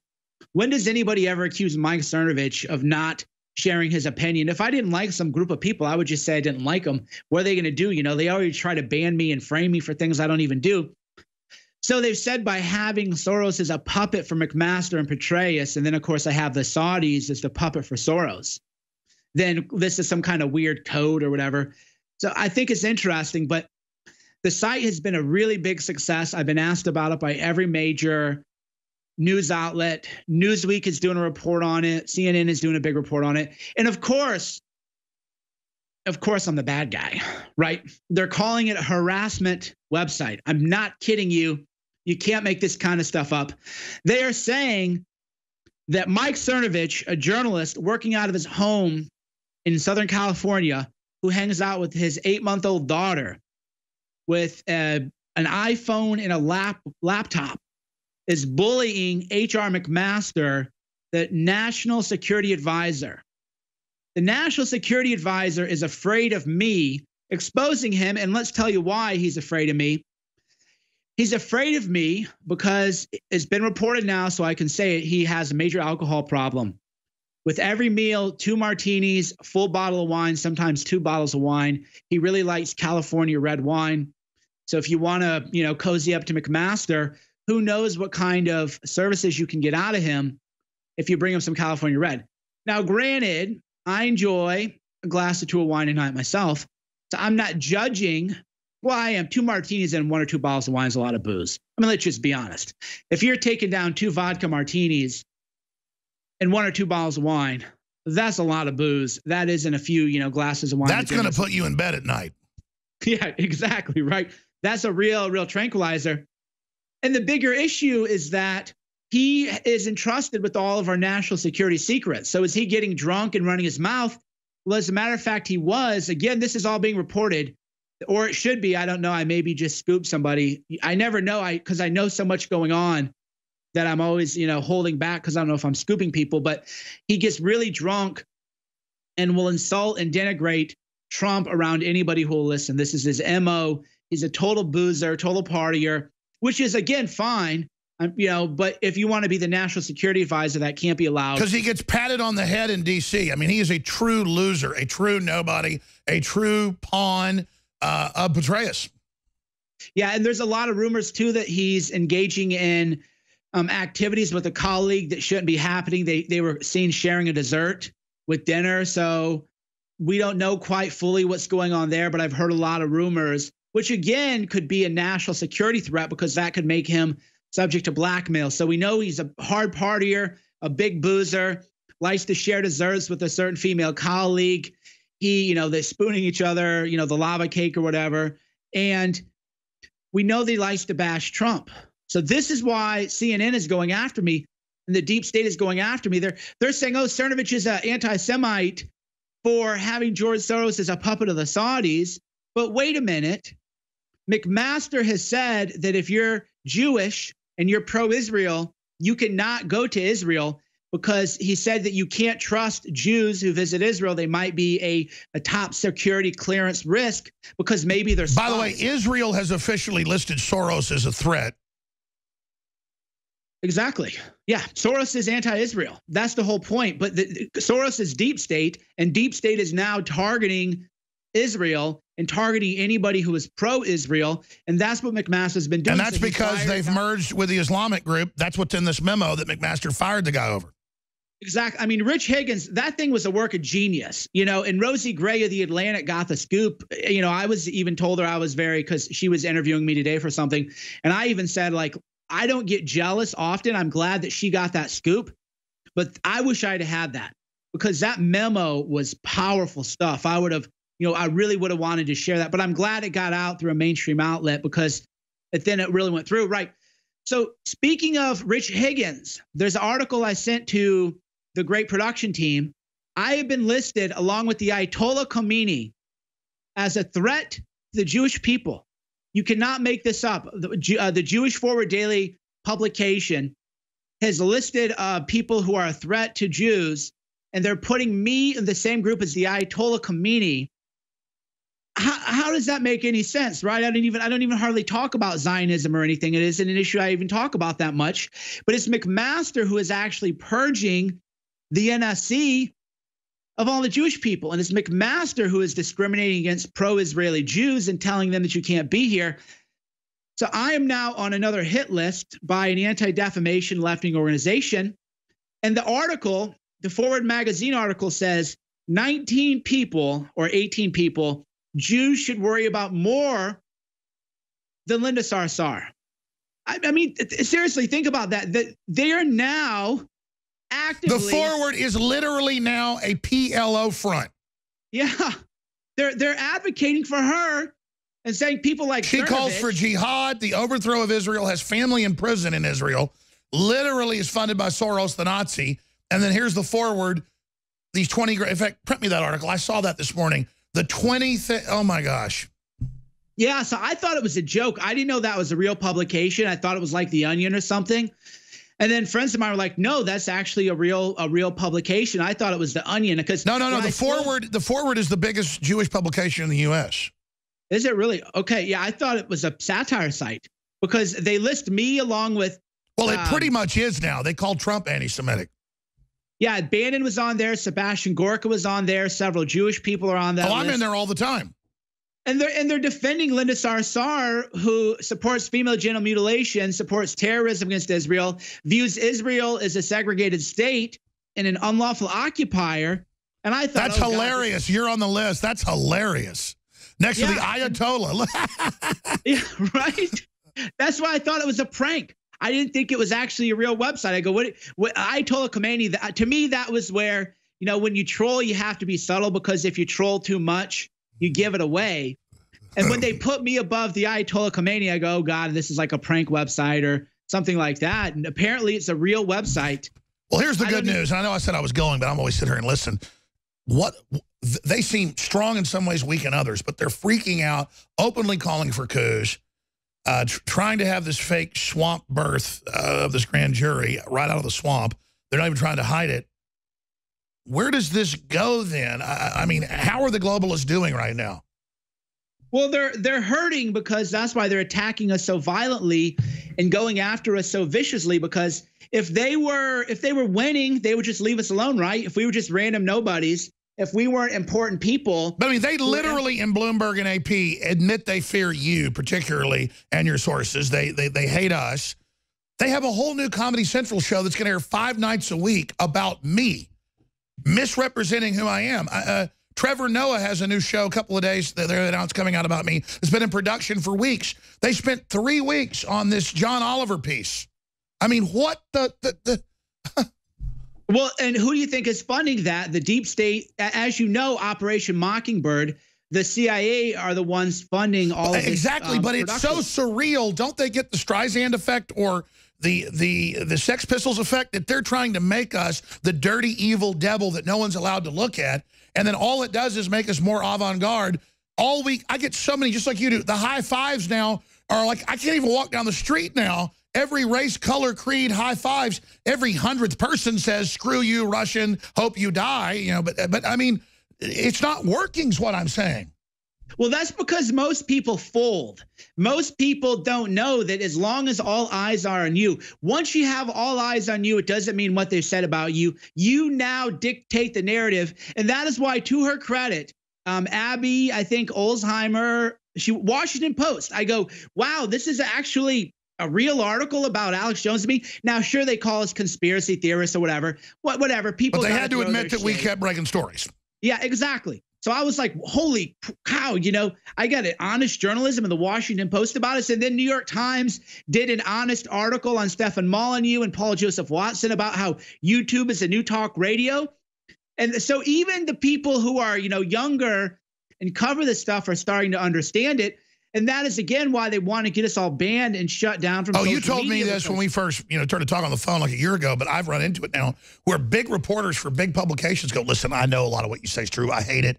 They rewrite it. Believe me, we try to make it comical as a joke on the old guys that run this. So a lot of times we see these articles that sound like a joke. It's because they're actually sabotaging it for us because they feel bad. Yeah, they don't. Most of the people that I'm meeting, the under 30 people, I'm actually optimistic about journalism in America, the under 30, under 35 people, because a lot of them They want to do real stories. They're tired of going through Twitter and finding a tweet and going, oh my God, do a big story on what they find on Reddit or what they find, on Twitter or something. They want to actually do human interest stuff, talk to people, see how people work, meet their family, find out if people are conflicted, find out the pros and cons. They want to do the really deep, kind of rich look into people in the media. The people under 35, they're bored with the Well, let's expand on that though. When they came out with the New York Times article a few months ago, a big cover story about how dangerous Infowars and how big we are, a bunch of censorship started. They pulled some of our advertising. The same thing with this thing about talk radio and you and Paul and Molyneux dominating and all this. Then it's like they're targeting us. But it's this weird paradox where they admit we're huge and popular, but then they try to censor us while they then try to create the straw man that we are. And that is beyond cheating. That and again, even the New York Times admits that YouTube is using algorithms to block us. Well, they even admit they're censoring us and that we're rock stars. And I want the audience to know it's not about me being a cool rock star. They're trying to kill me. They're coming after everybody. You understand? This is a death battle. They're trying to kill the prez. If they get him, believe me, I'm next. Believe me, Rand Paul's next. Believe me, Matt Drudge is next. Believe me, Mike Cernovich is next. I mean, believe me, Michael Savage is next. This is not a game, people. This is not a game. They're coming after us. They're scum. Have you been to an Antifa event? Sorry, Cernovich. Skip this break one more time. No, stay on. I mean, it's always more fun, but because I know you invite me on. I just can't. It's so real. Don't people get this isn't a game? Well, they're getting it. People are starting to get it. I mean, they're funding the most radical Muslims on purpose to murder Christians in mass. Well, they're murdering Jews now, too, which is what I don't understand, right? Where they're supporting people like Linda Sarsour, who supports Palestinian terrorism against Jews. And I'm thinking, you're worried about a Ben Garrison, the most inoffensive guy that you'll ever meet, the nicest guy in the world. He was really like hurt. He was like, well, wait a minute. I don't understand why they're even doing this. And I go, well, Ben, you're not used to You're important, Ben. You're the voice. You are the modern Paul Revere of editorial cartoons. And they want to scare you and ruin your life. Yeah, I mean, he'll be remembered as maybe the greatest political cartoonist in world history, certainly U.S. history. He's already the greatest of our generation. And they realize the value of culture and art. That's why they're so triggered by that McMaster Facts website. That's why I commissioned. And again, we are, listener supported, viewer supported. All that money goes back out. I paid Ben Garrison to do that cartoon. I didn't say, oh, Ben, you're a friend of mine, cut me a break. I said, I love Ben Garrison. I want to support your work. I funded all kinds of, works from him, original commissions. So the money that comes in from the people, that goes right back out to the community because we have to fund culture. And by the way, I've said this. I haven't done it because everybody's so busy. I want to call him today. I want to partner with him in the store. Fund our operation, fund him, and think big and sell all his posters, sell his work. I talked about that months ago. We need to do that. The audience needs to then celebrate his art, hang it in their homes, hang it in their businesses. This is a culture war, and the globalists want to control the art and the culture. We must not let them control it. And everybody should go to Ben Garrison's site and buy his material because he took a pay cut getting kicked off major newspapers when he started backing Trump. Yeah, he has the book in the InfoWarsStore.com, the 2016 presidential collection. I actually have that book myself. I bought it. It's good. And that's why people always say, how can you support what we do? And I go to InfoWarsStore.com, 1776 sale going on right now. Some of the best products. But let's talk about how we support you because, people attack you because you're so successful. They hate it. And then they bitch and complain that you do fundraisers and then change the world with it. But I want you to come out with some products, some T-shirts. I was even saying you need some supplements. You were already on it developing a really good one. So, again, I want competition. I want wealth. I want success. I want to take over the globalist system, defeat it, turn America back on in the Renaissance because I want the life extension technology that comes out of a Renaissance. I want the big, nice roads and the big, nice hotels and the golf courses and the culture and the churches and the goodness and the wealth and the success. And I want it now. I don't want Islam ruling my life. I don't want a bunch of devil-worshipping liberals obsessed with my kids, sexualizing them. And they want a war. They've got one. And that's the problem. And that's what they do all the time is they want to take over art, culture, and they want to make it debased. So the CIA, of course, had funded the modern art movement, the debased modern art that we have now. That was a CIA operation, but it's a conspiracy theory, everything. That's declassified. I don't know if you got this message, but I've been in touch with, I won't name who it is, a very, very, very big time author wants to do a book with you. You know, we have so much to talk about, Alex. I missed the message. I can't even keep track of it anymore. I want to do it too. Just catch up with it. It would be like the history according to Alex Jones, and then show how everything you said was actually proven later on as right, and have everything documented and everything. And by the way, that's why they're attacking us and misrepresenting what we said with straw men, is because they're scared that everything you've been saying is documented. What I've been saying is coming true. It isn't that they just reported now gay frogs are real. I was reading scientific reports 20 years ago. But again, people are like, wow, it just came true. It's in the newspaper. No, we're winning. They can't hold it back anymore. How are they going to have a deep state coup, which they admit they're doing, killing the president, and then not get caught? People say, why are they being public? Coups are supposed to be secret. No, they plan on doing it like they're heroes. They're never going to get away with this, Cernovich. If they kill Trump, I believe it makes our movement even more powerful. I hope they don't, though. What do you think, Mike?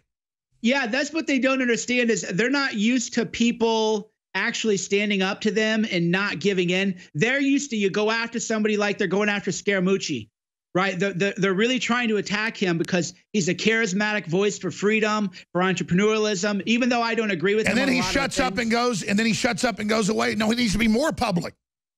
That's what I've told him, actually. I said, look, Mooch, you got to do your press conferences right now. You're the hottest thing. And I say that, too. This is what a lot of people don't realize.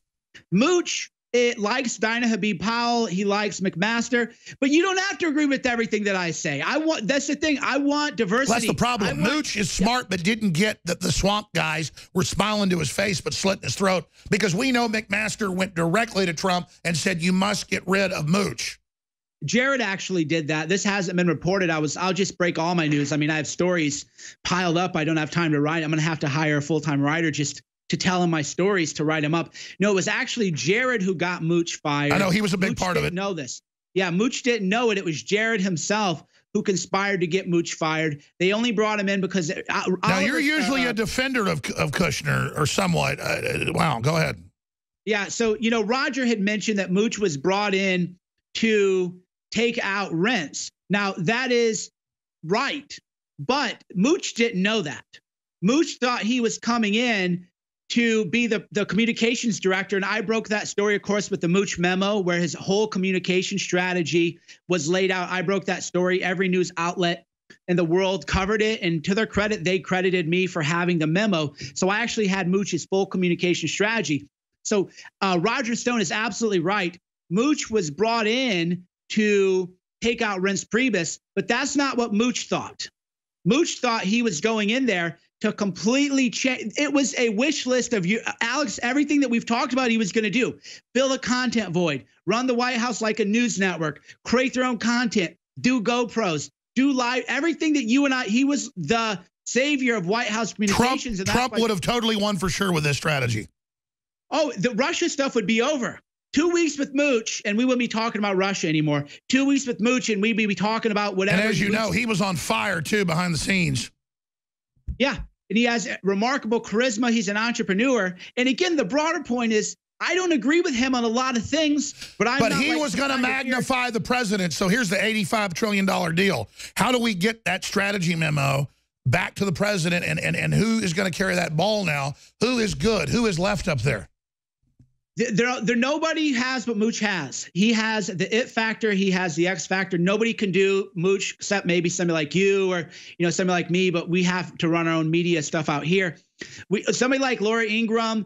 There's nobody, though. Stephen Miller did a great job. So maybe Stephen Miller, Sarah Huckabee, bring in somebody from One American News Network, maybe a former executive. Mooch was going to bring in Bob Shine, who was at Fox News. They need to bring in somebody and say, how are we going to get the Awan Brothers story out? They need to bring in production. They need to bring in news editors. They need to bring in people that have news brains and understand the attack we're looking at. Because Trump knows how to instinctively tackle it, but he can't tackle it all. He's got to have a cadre of people around him. Well, I mean, you can't keep up with everything. I didn't even know about that military coup letter sent by the Democrats. I didn't know about that, and I live news, right? I'm practically plugged in. And as we move towards their attempted coup, why are they saying the next month or two, and now we're 2 weeks in, that they're going to do their coup? I mean, are they trying to get Trump to move against him, or what's going on? Well, they're trying to scare away anybody who's fighting back. That's what this grand jury is. That's it. They're acting big. They're acting bad. They're acting like Trump's on his way out. That's why we need these congressional hearings on keep going, sorry. No, I mean, that's what they're trying to, that's why they got rid of Rich Higgins and Ezra Cohen and Derek Harvey. They sending a message. They go, it doesn't matter if you're a decorated war veteran, as Derek Harvey was. Doesn't matter if you're an expert on the Middle East. It doesn't matter if you're an expert on national security. We're going to take out everybody. So you worms watching, you scum and flyover country that we hate and we loathe, and we want to destroy your families and get your children sold into prostitution and get you hooked on drugs. You worms better know your place. We are the deep state. We are taking control. We are going to enslave all of you and all of your family. We will send a message to you right now that if we can take out Mooch, if we can take out Trump, we can take out any of you. That's what this is ultimately about. It is declaring martial law, declaring war on Americans. Wow, absolutely. Keep ranting, Cernovich. It's very, very important, Alex, for people to recognize that and to listen at home, because people don't get what is at stake anymore. I tell people, go back to me from 15 years. I never even cared. All I cared about 5 years ago was going to pool parties in Las Vegas. I thought, why would anybody care about politics? Why would any of this matter? I'm just going to hang out with, you know, nice people at pool parties and have fun and listen to house music and everything. I didn't care about it. It was all dumb. It was all pointless. But then I realized that the deep state and Soros and Petraeus and McMaster, they want terrorism in America, because that is how they control people. So if you're like me and you want to go to art museums and art exhibits and just enjoy your life, you can't anymore.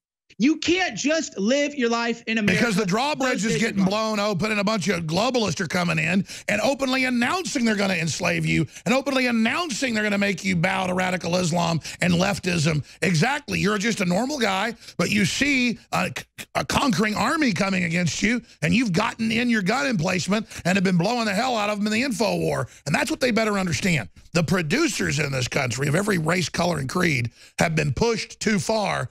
And if you can call me whatever wave or you another wave, there are even bigger waves than Trump and us coming. And I hope the globalists understand that.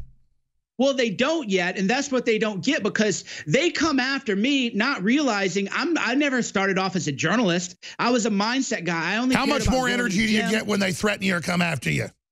Well, exactly. That's their problem. And I have a whole army of people under me. That I wrote the book Guerrilla Mindset, which is all about how you should enjoy challenges of life and what an incredible opportunity is. I actually had a guy from the New York Times say, how do you handle with the stress of all these attacks? Listen, if I walked into some alley and they said, Jones, that's it for what you did, you're dead, government ops started to shoot me. As they were shooting me, I'd say, I am so victorious. I'm a man like my ancestors. I hurt these people so bad they've had to kill me. I am a winner. Yeah, yeah, baby, let's go. Let's go. You'll be remembered like Achilles. You'll be remembered through the ages. And that's what I told him. I go, look, man, I go, you guys don't get it yet. I don't want to be in your little club. I don't want to be in your little party. I don't want to be cleaning glasses. I don't care if you call me a conspiracy theorist or whatever.